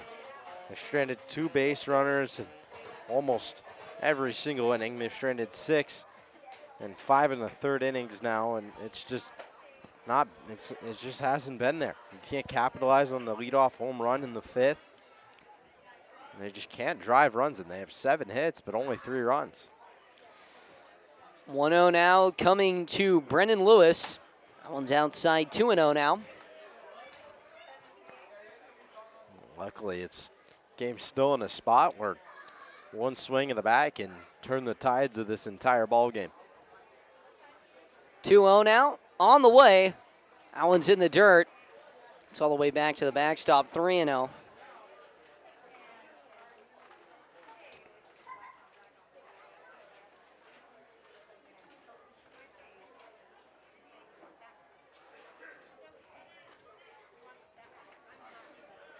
Now. Van Til steps in. Lewis, he gets the green light if anything's over the plate. And in a good spot. The 3-0 is high and outside, and he'll walk. So with 1 down, the Packers have a base runner. And Michael Austin for it now coming to the plate. I would think they get Lewis in motion right here, Easton. Yeah, and that's kind of what they do when they can't quite find it at the plate. They create chaos on the base paths, try and get the other team to panic. And I imagine that's what they're going to try and do on a bit of a slower offensive night here. Well, here we go. Austin Fort stands in. The new Redbird debuting those new colors. Check over to first, and Lewis is back in there safely. New school, same colors. Carthage was also the red and white, same as Illinois State. Also, I believe they're also the Birds as well. They're a bird mascot, so not much of a change. Just shifting from one state to another, and they're bordering each other. Here's the pitch. This one is swung on and fouled straight back. 0-1 now to Austin Fort. He's going to be a Redbird at Illinois State, another one of those schools that seems to be going in the right direction, a very tough baseball conference. We've seen great teams come out of there. Evansville, I believe, is in that conference. They have had themselves quite the role over the past couple years. Had some good pitching. 0-1 with one down. Here's the pitch. Swing and a miss, 0-2.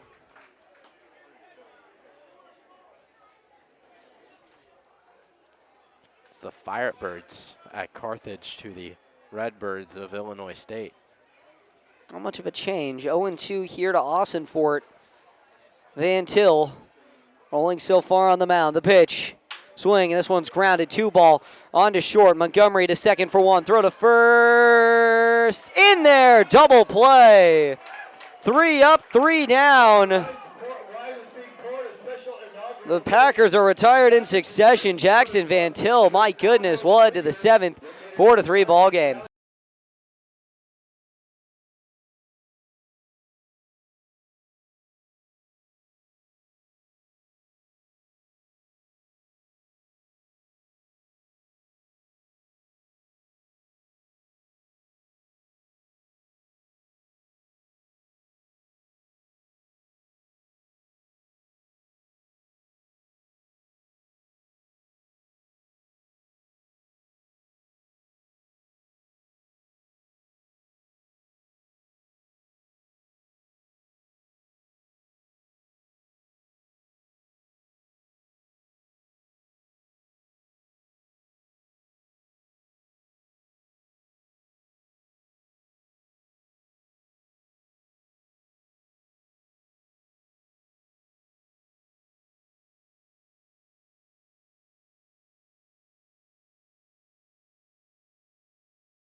Bryce Cox back to the mound.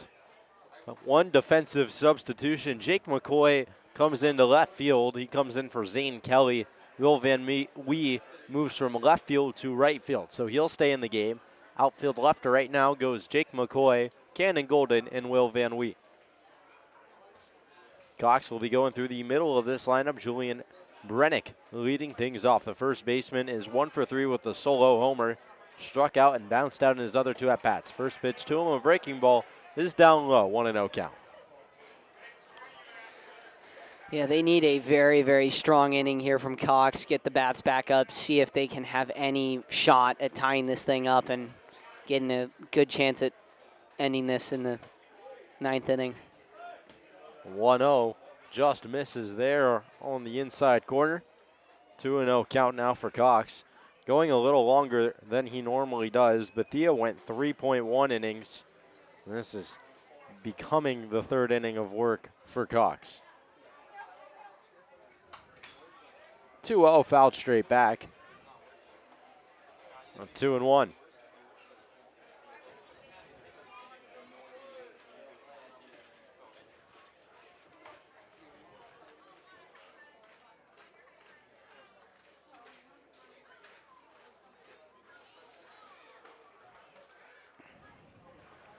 No runs yet for Cox. He struck out 2 and walked 1.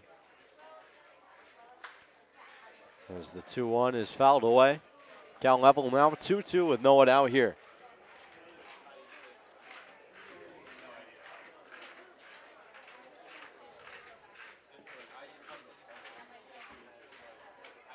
Brannick trying to start things off here in the top of the 7th. Add a little insurance. The 2-2 creeps inside, full count.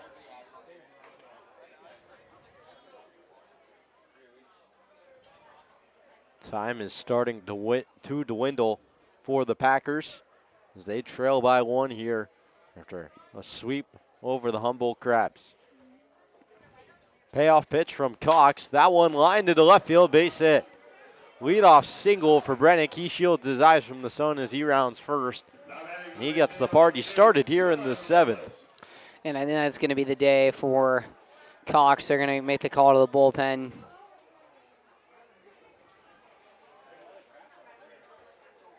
See what they do here. We'll look to see who the new arm is. There was a signal to the bullpen, I thought. Maybe it was to start warming someone up. Yeah, I think he's going to keep Cox out there. Ari Bethia did a good job of limiting damage, but, you know, and Cox himself has done a good job as well, but just didn't get off to a great start from the front foot and not a good start at all for the Packers and transferred into a so far mediocre game. They've been held to 3 runs. They really need to score. Simon Lemke out there starting to loosen up as that one's in the dirt. 1-0 now to William Lovelace. Mansberry also out there throwing. Interesting to see if he comes into the game or not. Could also just be warming up Lemke. 1-0. That one inside gets all the way to the backstop. Brown can't find it. On his way to second is Brennick. Time will be called as that one goes all the way into the dugout of the Red Tails. So second is as far as Brennick will go.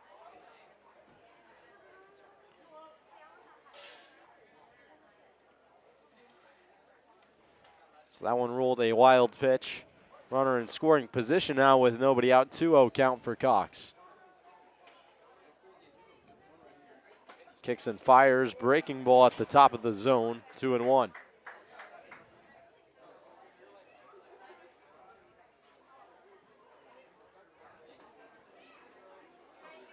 Lovelace 0 for 3 today. Grounded out to second twice. That one inside, bounces up in the air behind the umpire. Brown can't find it again.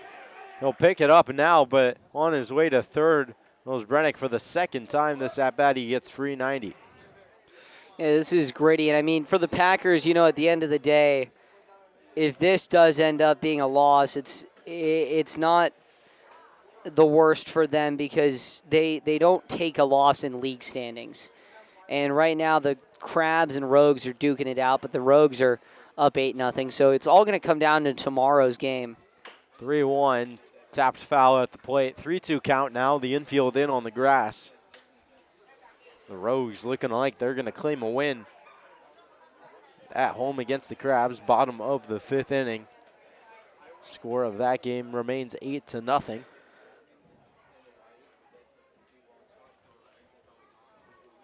Lovelace fouls another away. Now 9-0 actually. They just scored. Just a look too, come on.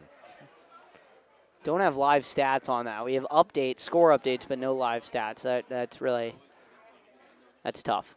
3-2 payoff pitch. That one hit high in the air, shallow center field. On his way in is Golden. Lewis going to have a tough play, but it falls.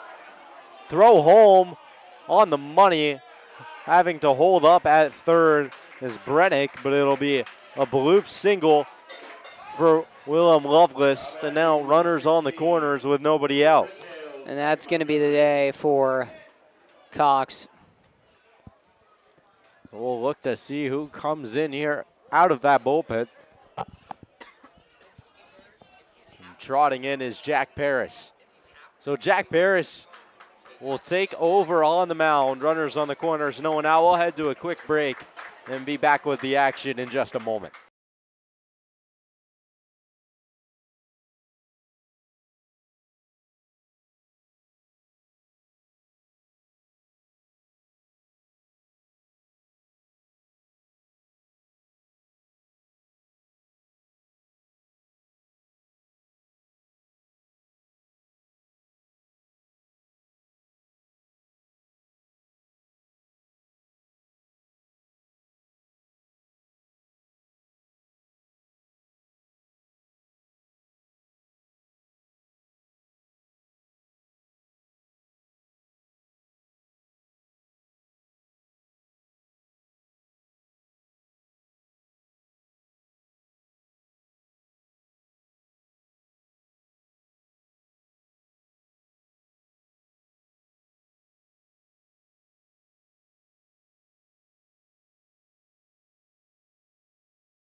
Jack Paris taking over on the bump in a tough spot here.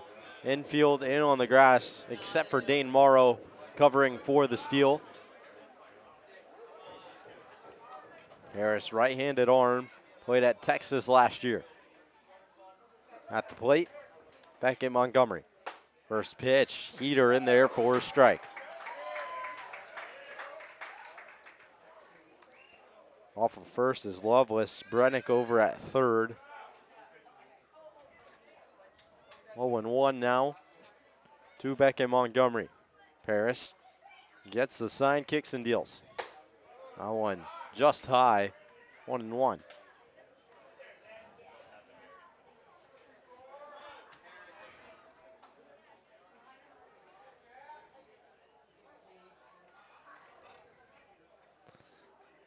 One count.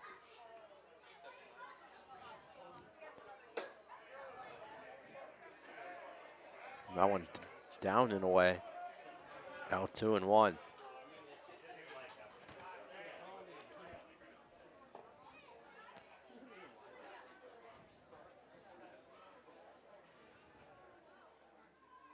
Paris, the 2-1. That one popped up right side. Matthew Austinfort reaching for the fence right on the edge. He makes the catch. Big first out for Jack Paris. He gets a pop out there and foul ground, one away. And now with Work coming to the plate, it has the chance of getting an inning-ending double play. Paris has gotten 9 1/3 this year, 5.79 ERA. Probably the biggest spot he's been in to this point.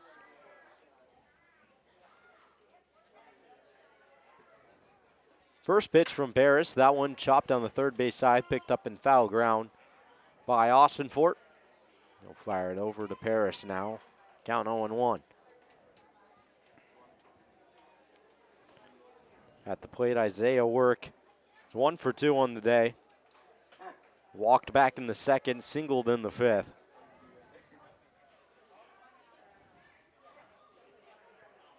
No 1 count. Still runners on the corners. Ground ball double play could end the inning. The 0-1. That one scoots outside. Ball in the strike now to the righty. Same side righty-righty matchup here. Imagine a lot down in the zone from Paris trying to get a ground ball. See what happens base running wise. Still Loveless at first, Brennick at third. Paris going outside, 2-1. 3-1 rather.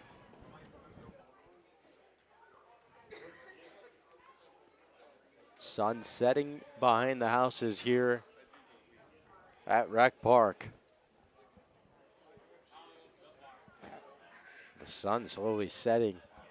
The Packers running out of light to win this game. 3-1, breaking ball finds the zone now, a 3-2 count in a big spot here.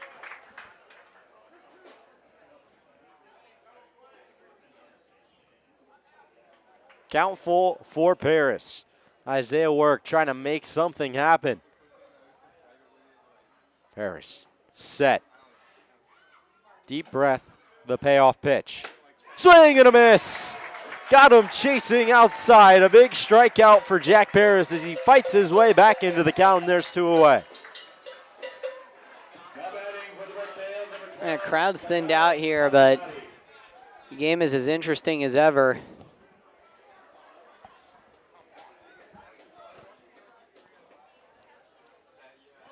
Paris really needs this out right here.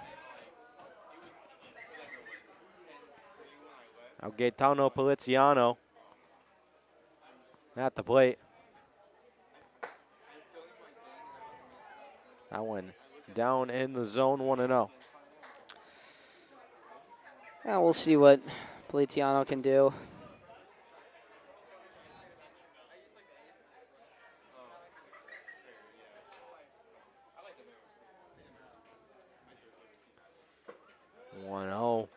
Check swing, appeal over to first. They'll say he didn't go around, 2-0 count.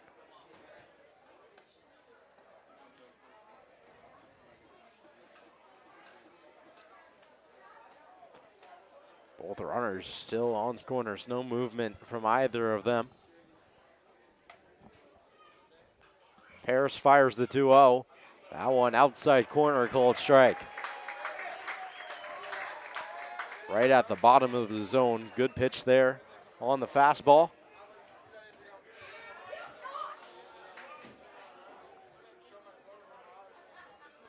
Two on the count.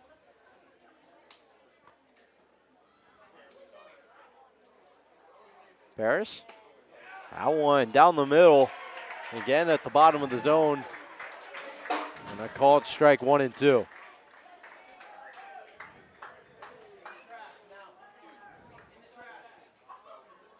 Two count, 2 away.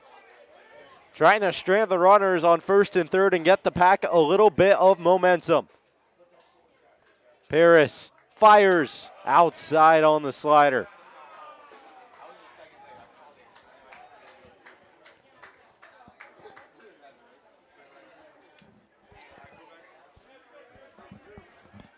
So a full count now, trying to avoid loading the bases.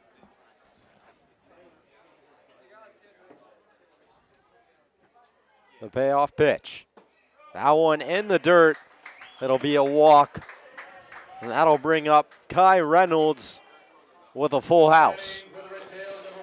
You know, the worst here for the Pack is Reynolds has struck out in his last 2 at-bats, but still, you don't want to walk the bases loaded in that situation. Want to throw something over the plate and, just to have your defense work for it, honestly. 4-3 ball game. You can't afford to have any more runs come across.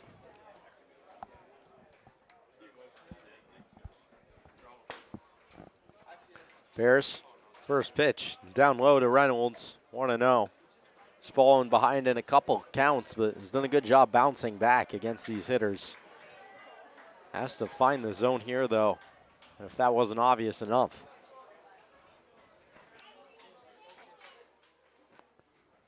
One zero. That one catches the outside corner. 1-1.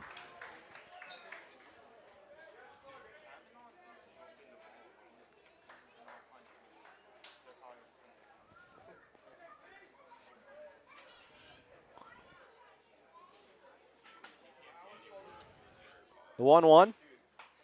That one slashed foul. And now 1-2 for Paris. Trying to strand all three in a big spot here.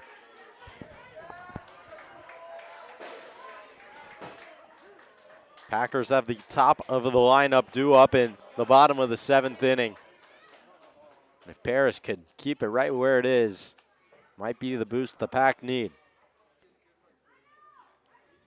The 1-2. Outside corner, got him looking. Jack Paris freezes Reynolds, strands the bases loaded. 4-3 the score. Now we will head to the 7th inning stretch performed by the Healdsburg Community Band and CC Brenner. And our lovely Healdsburg Community Band in singing Take Me Out to the Ball Game whenever you guys are ready.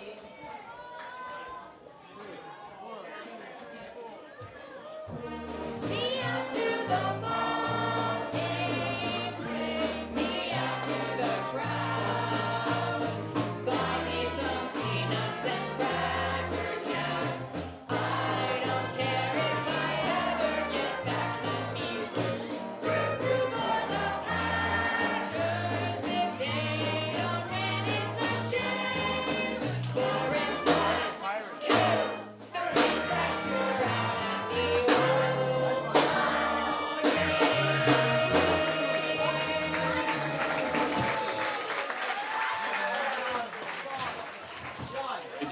Great job, Umber and CC and the Healdsburg Community Band. Thank you so much. Love to have you. We'll see you next Tuesday. Fantastic.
New pitcher on the mound, Isaiah Broadus, coming into the game to relieve Jackson Van Til. Van Til went 4 innings, 3 hits, 1 run, 1 walk, 3 strikeouts. Looks like we're going to have some new bats coming into the lineup here. Cannon Golden leading things off still. He'll swing and a miss at the first pitch. It looks like Jake McCoy, Hideki Prather will be coming in, I think, at first for Austinfort. And it looks like Morrow will be retired by Cade Campbell. The 0-1 skips in the dirt to Golden. With the top of the lineup on the plate here for the Packers. An important leadoff at bat for Golden. I think we see Prather. I think we see Prather in the catcher's gear next inning. 1-0, swing and a miss. Caught him out in front, 1-2. Imagine Prather would move to catching, or Martinez, and Tommy Brown moves over to first. Martinez, the designated hitter, he stays in the game as well. 1-2. That one in the dirt. 2-2 count to Golden. Martinez does still have a bat and helmet on. Yeah, I think so. Martinez is going to hit, and I think, yeah, Prather comes in at he's going to catch, and Tommy Brown moves to first, likely. 2-2.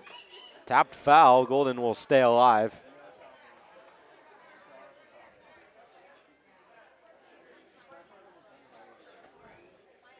It's a no-brainer to keep Martinez in this game. You know, he had that homer back in the fifth. It brought the Pack ever so much closer.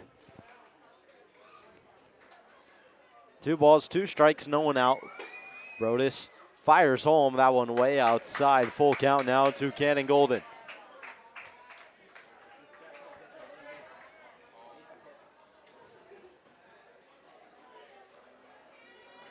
Seven hits for both sides. No runs since the 5th inning, or each team had one. That one inside, almost got him, and a great at-bat from Cannon Golden. And speed on the bases with a leadoff walk. So that'll bring up Jake McCoy. And the situation that fairy tales are made of. Runner on first. He is the go-ahead run here in the bottom of the 7th. And what is his second to last game after 3 years with the Healdsburg Prune Packers.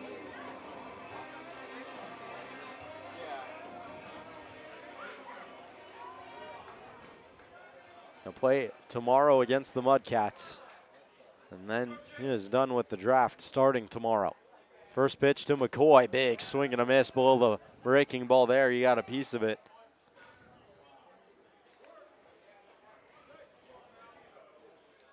Golden leads off of first, has speed. We'll see if he goes. Valuable run he is to tie the game. The 0-1 to McCoy. Breaking ball slash foul, quickly 0-2.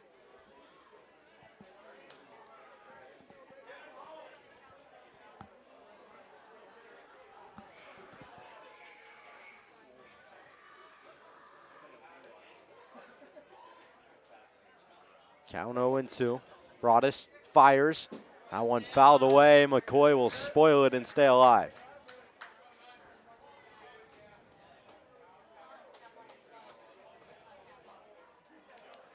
No movement from Golden over at first. McCoy came in for Zane Kelly. Still 0-2. That one blasted left field, but just foul. Would have been off the fence. McCoy has a beat on it now. Yeah, I think that slider's looking really juicy to him. Broadus really has to blow him away with a fastball here.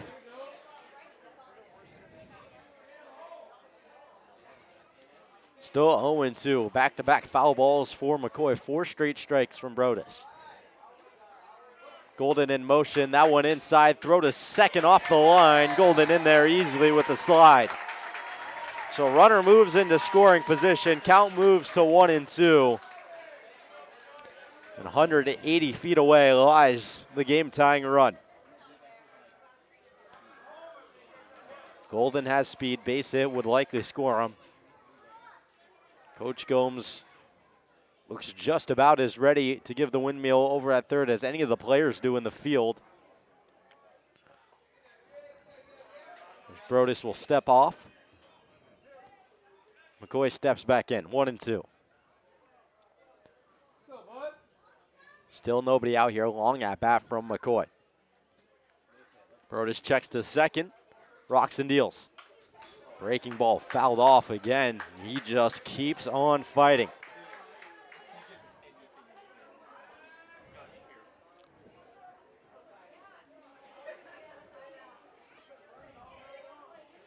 McCoy staying alive. Tooth and nail at the plate. Broadus set. The 1-2. That one shot back up the middle to Brodus. He'll fire on to first, and that'll be the first out of the inning. Well, now comes the lethal bat of Trey Martinez.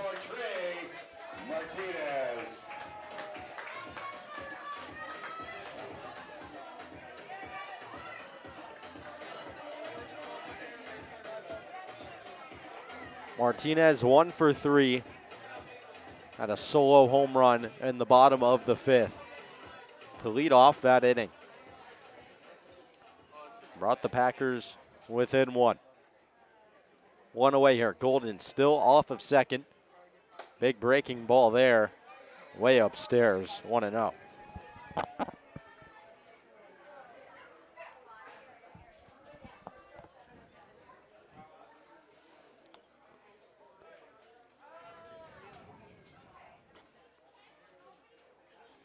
Count 1-0. Brodus ready. He gets the sign. The 1-0 to Martinez. Cut on and missed. 1-1. Yeah, Brodus and Golden really just going back and forth with the stare downs. Hideki Prather coming in for Austin Fort as he stands in the on-deck circle. That one hit hard down the first base side, but just foul. Good swing there by Martinez. The Packers certainly have a beat on it. Have to find a way to put something in play here. 1-2.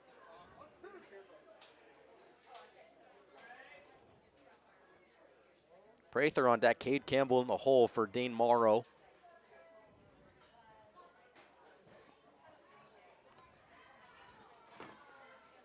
Brodus steals the 1-2. That one inside, almost got Martinez there. Count level, 2 balls, 2 strikes.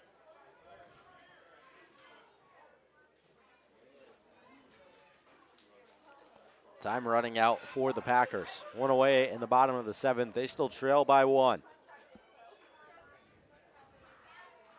2-2 inside, skips away. Hit him on the foot. So it's going to be runners on first and second. Golden will have to stay put. He wanted 3. Is that a spot where you'd rather have the batter get hit, or would you rather have the 90 feet advance there? In this occasion, 100% 90 foot advance. I mean, at this point, you've got a guy like Martinez who has, light tower power, but he can also hit one out, out in the outfield that can bring home a run. That's really what you need right now, not a force play at every bag minus home plate. Double play would be in effect here. First pitch to Hideki Prather, who comes into the ball game for Austin Ford, is up and away. I mean, Tommy Brown still has the gear on, so I wouldn't be shocked if Brown is back out there. Maybe Hideki plays first? Well, wait to see the defensive changes. 1 away, 1-0 the count. Brodus deals. That one slashed the other way, but just slices foul. Third hard hit ball. The Packers have fouled off here. Just waiting and waiting to break through.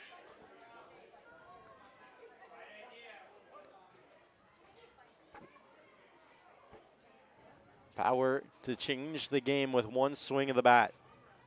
2 on, 1 out.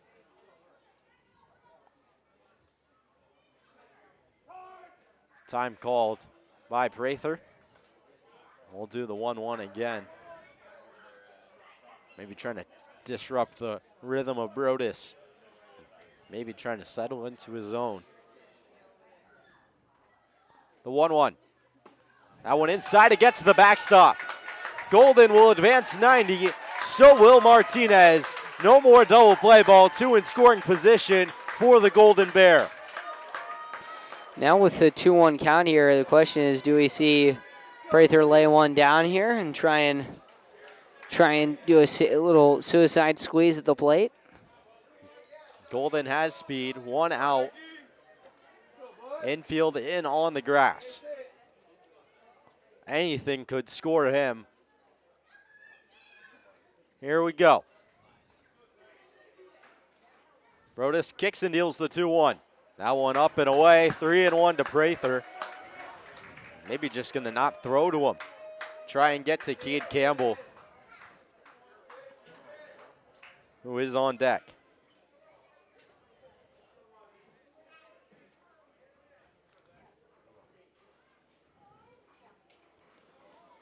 Three-one count for Prather. Swing, hit back up the middle. Golden heading for the plate. It's booted by the shortstop Montgomery. Golden scores, tie ball game in the 7th. That's what Rec Park does to you. An error and a tough play.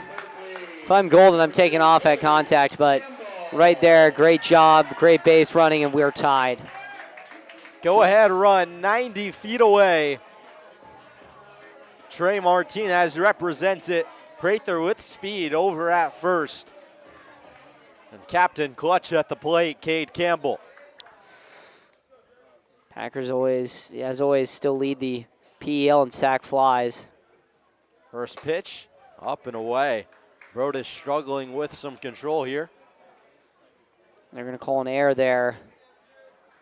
Still an RBI, though, for Prather. Run would have scored likely even on the ground ball. 1-0 now.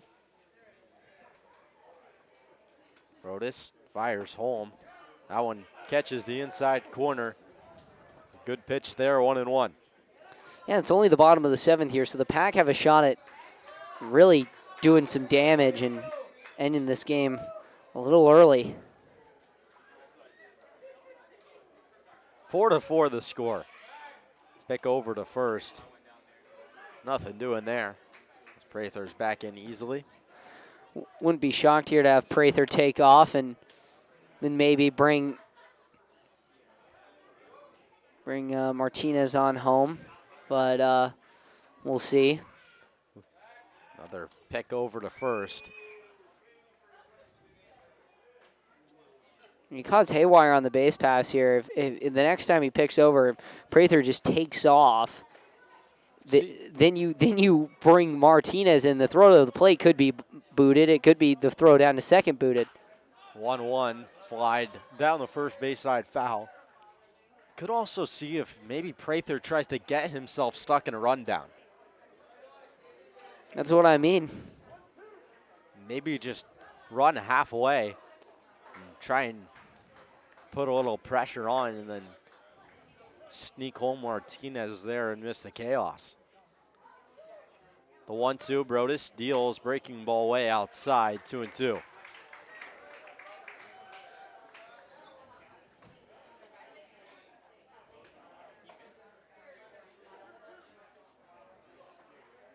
Two balls, 2 strikes to Campbell. 1 away. Brodus fires another breaking ball, gets away from him. Count is full.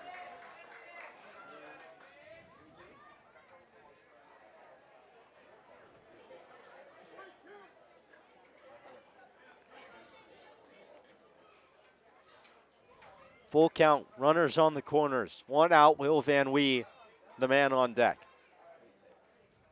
Payoff pitch, that one hit high in the air. Well, foul. And Campbell will stay alive. Right here in this situation, you know, a ball hit into foul territory. If I'm an outfielder and it's a playable ball in the outfield, I am not gonna, I'm gonna let it drop. Yes, you are. You want no run coming across right here.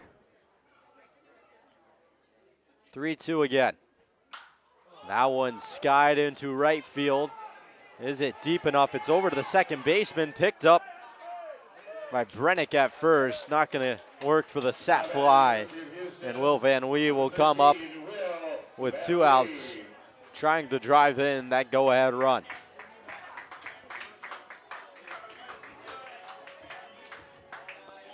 Well, Van Wee now tasked with being the clutch one. At least he's 1 for 3 for this game. Single back in the second. Would be exciting for the University of Houston Cougar to come in clutch here.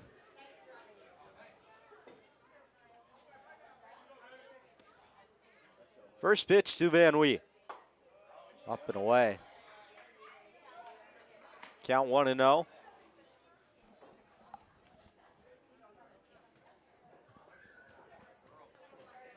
Prather off of first. Martinez on the opposite corner. Tommy Brown, Brendan Lewis 2 up.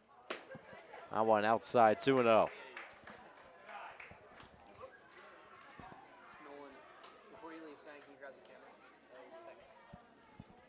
So 2 balls and no strikes to Van Wee. 1 for 3 with a single on the night. The 2-0. Breaking ball gets to the backstop. Martinez coming to the plate, and the Pack lead it in the 7th.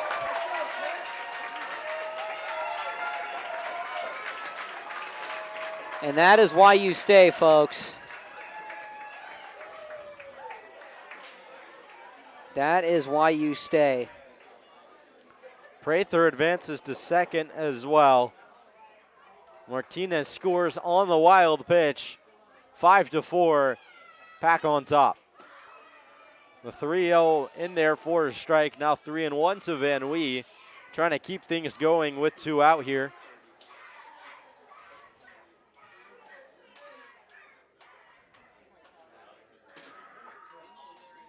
The 3-1, skied to right field. Lovelace ranging over into trouble grounds. Tough play and a nice catch. Willem Lovelace makes a nice grab in trouble grounds out there in right field, but the Packers scratch across 2 and take the lead. They do it on no hits and get the job done. Prather with an RBI. Martinez scores on a wild pitch. 5-4 the score. Top of the 8th is ahead.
A slew of defensive changes now for the Packers after they take the lead. Cade Campbell comes in at third. Michael Austinfort moves from third over to first. Matthew Austinfort now out of the game. Hideki Prather came in to pinch hit for the second baseman, Dane Morrow. And that means Matthew Mansberry enters at short now, filling his spot. Brennan Lewis slides over to second. The outfield remains the same. Jake McCoy, Cannon Golden, and Will Van Wee out there. So an entirely different look on the infield for the Packers other than the battery. Jack Paris and Tommy Brown back out there. First pitch up top, 1-0.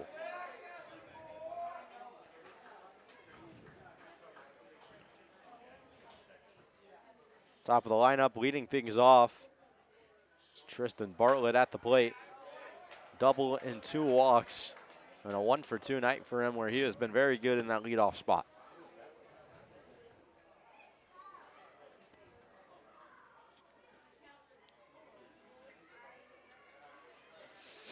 The 1-1. That one hit sharply over to short. Mansberry scoops it up, has some trouble, won't have a throw. And a tough one there right as he enters the game, getting some action. We talked about that yesterday because we had something similar, but it seems like whenever someone new enters the game, the ball always finds their way to him. I guess it's a little different when you have an entirely new infield in. Well, yeah, I mean, it feels like it's found its way to that side of the infield more than often this week. And, you know, Mansbury, it's tough. We saw it with Montgomery in the top or bottom half of last inning. It's a tough one there. Paris fires home. First pitch strike on the fastball. It'll be rolled a hit for Bartlett, so his second hit of the game. He moves to 2 for 3 on the night with a pair of walks as well. Reached base 4 times. Does have some speed, has quite a lead over there at first. Paris stares down at home.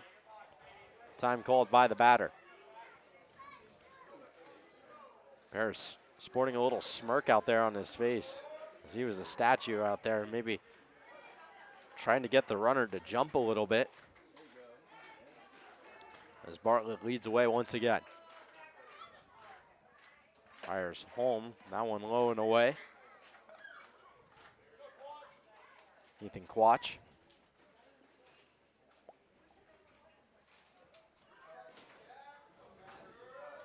One count now.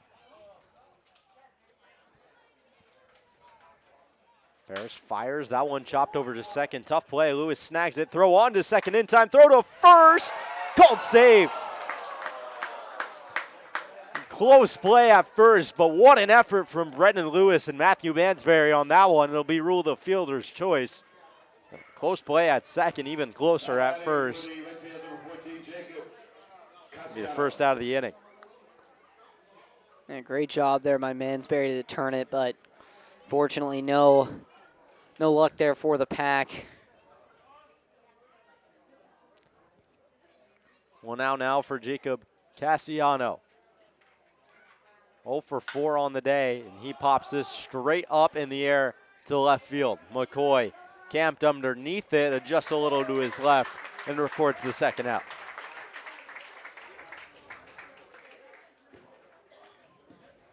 Now batting number 21, Julian Brennick. Julian Brennick now with 2 away. Has that runner over there on first, trying to respond to the 2 runs in the bottom of the 7th from the Packers.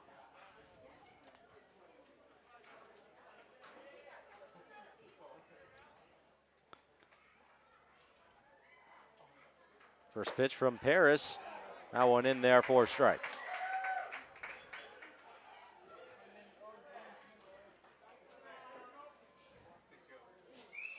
Paris working well out there on the mound.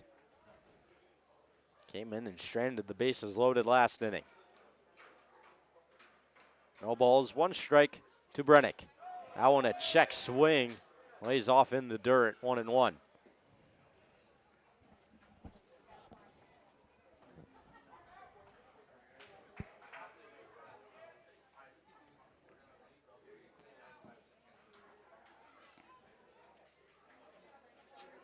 One ball, 1 strike now. Paris deals. That one in there. Catches the outside on the black. 1-2.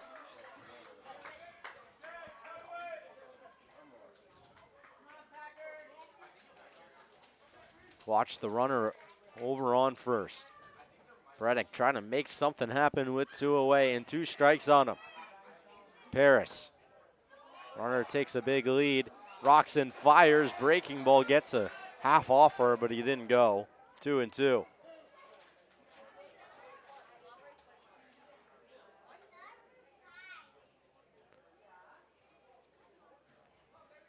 Watch like a big secondary before Paris went to his motion. See if he does it again here, or maybe gets into motion. 2-2. That one just down.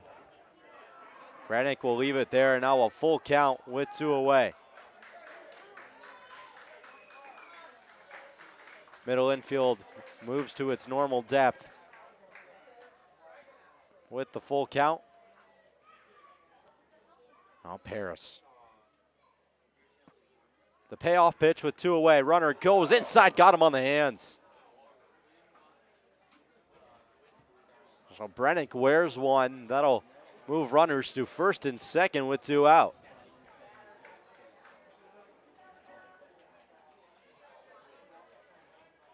And now what you want to see here from Paris, and Now seeing Coach Shoup come out of the dugout a little bit, tell the outfielders their assignments.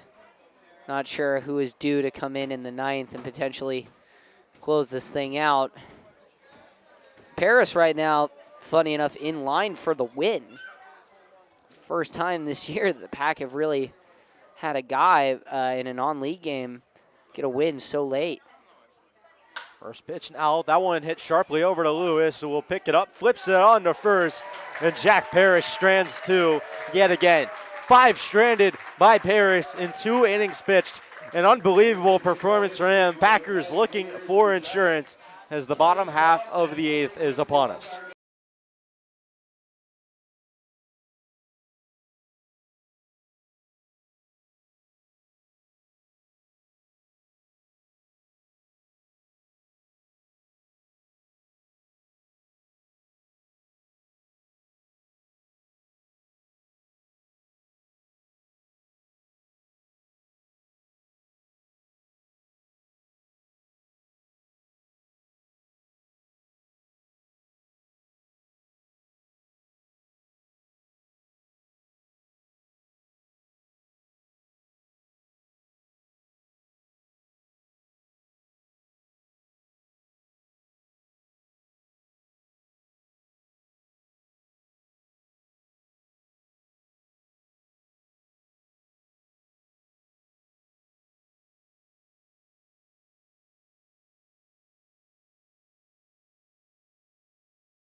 New pitcher on the mound, Cal Lutheran's Liam Kropp coming in to pitch in the bottom of the 8th here.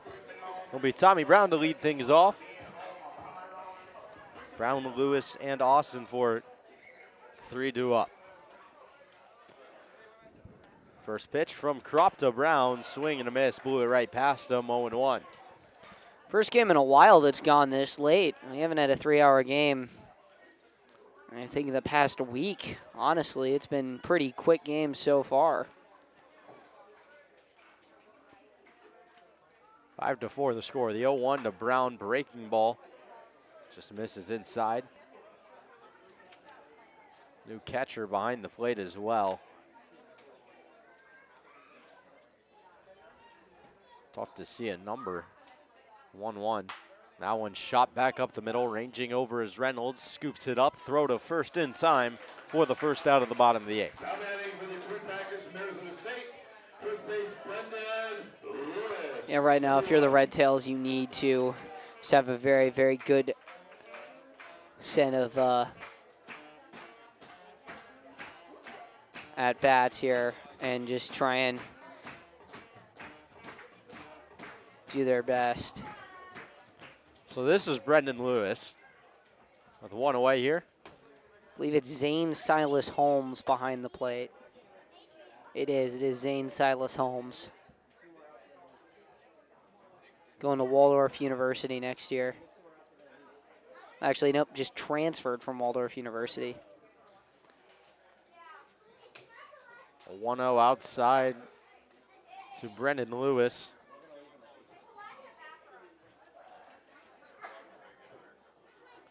Of Dublin, California. Silas Holmes is 2-0 now. On upstairs, 3-0 to Lewis. Back looking for a little bit of insurance here.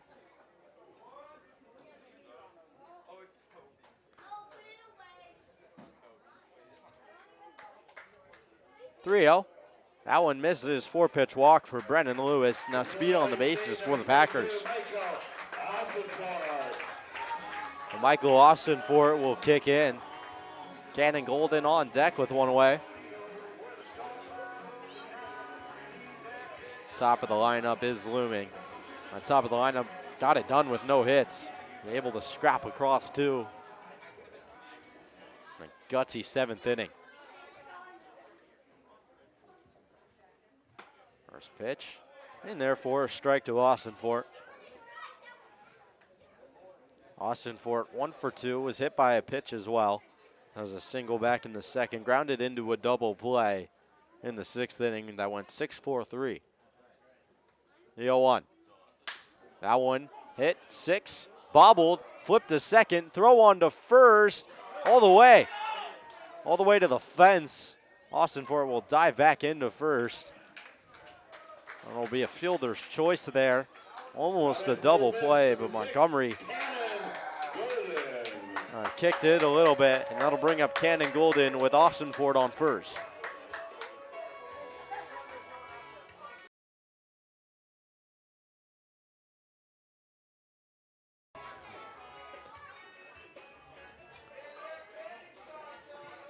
Golden 1 for 3 on the day, single and a walk, stolen 2 bases as well.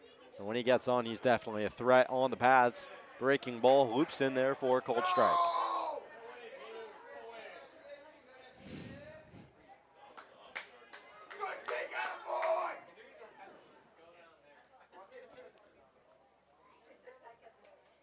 So 0-1 count now to Golden. Top fires home. That one slapped to short, picked up by Montgomery. He will throw to first, but Golden beat that out. How about the wheels on Cannon Golden? A routine play turned into an infield single with 2 away. And with that, he gets a shot. He gives a shot to Jake McCoy to really blow this thing open here. It would be, sure, a Cinderella ending to his Packers career for him to send one out right here. McCoy 0 for 1, came in to pinch hit for Zane Kelly back in the 7th. Came into the field in the 6th, didn't get his turn at the plate until the 7th. First pitch, check swing in the dirt, appeal over to first. They'll say he did not go. 1-0.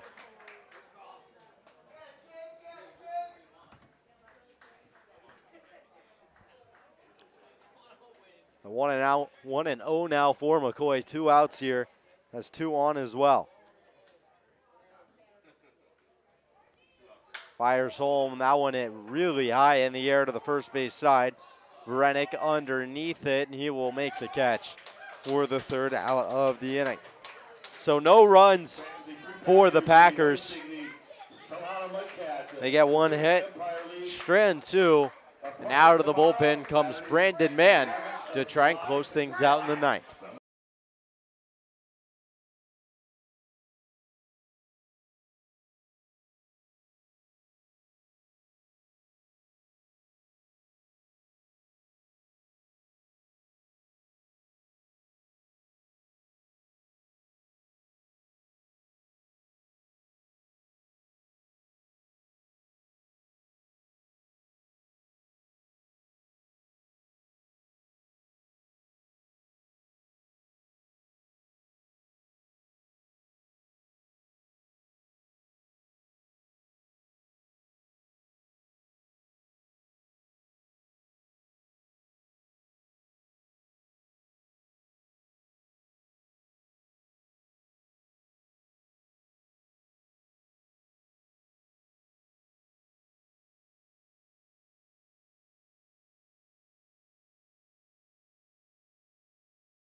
Welcome back here. Top of the 9th inning. It is do or die time for the California Red Tails. Beckett Montgomery will lead things off. It'll be Montgomery, Work, and Poliziotti to try and bring it home, tie things up, and maybe take the lead for the Red Tails against Brandon Mann. Mann was dialed in most save situations last year. This year, though, he's had a bit of a rough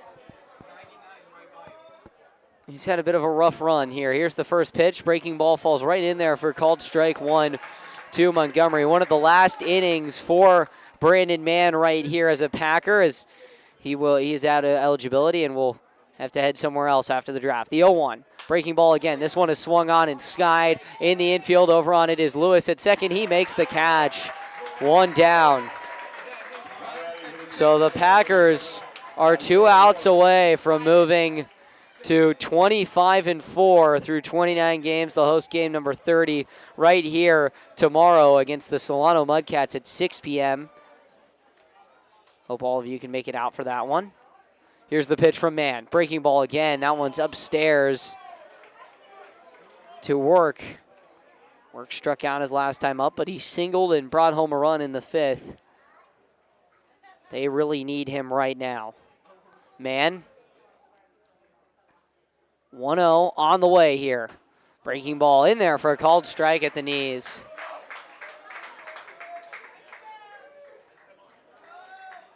That slider's been his bread and butter when he can locate it. He gets up there to 95 on the fastball, but all it really does is set up the slider. 1-1 on the way. Breaking ball right in there. Called strike two. 1-2.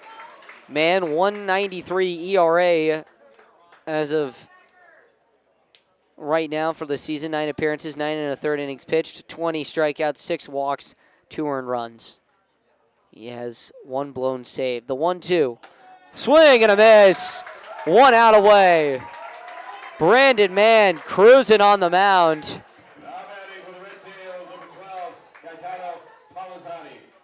And here we go. Gaetano Poliziotti will come to the plate.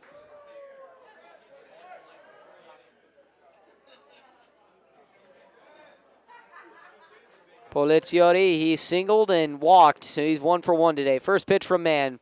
Breaking ball is in the dirt, 1-0.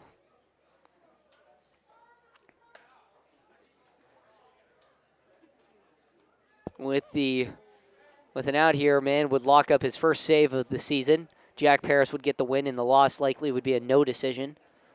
1-0 on the way. Breaking ball is in there, called strike one, 1-1.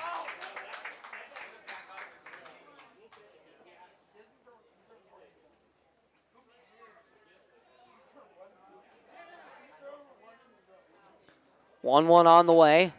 Fastball in there for a called strike in the outside part of the zone. Painting here. The claps are going to come.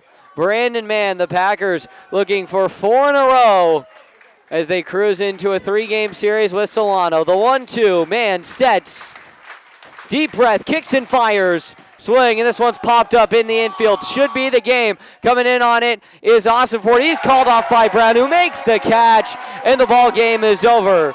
So the Packers will win 5-4. We'll keep it right here for your post-game show. 3 up, 3 down from Brandon Mann, who earns his first save on the season. Jack Paris gets the win. Easton, your final thoughts?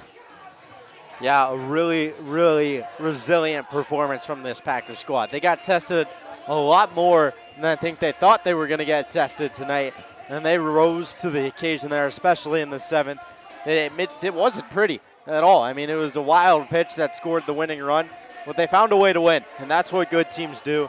The pitching came through. Jack Paris had an outstanding game, came through when they needed him the most, and it was just a complete and utter gutsy win on an ugly, ugly night for the Packers.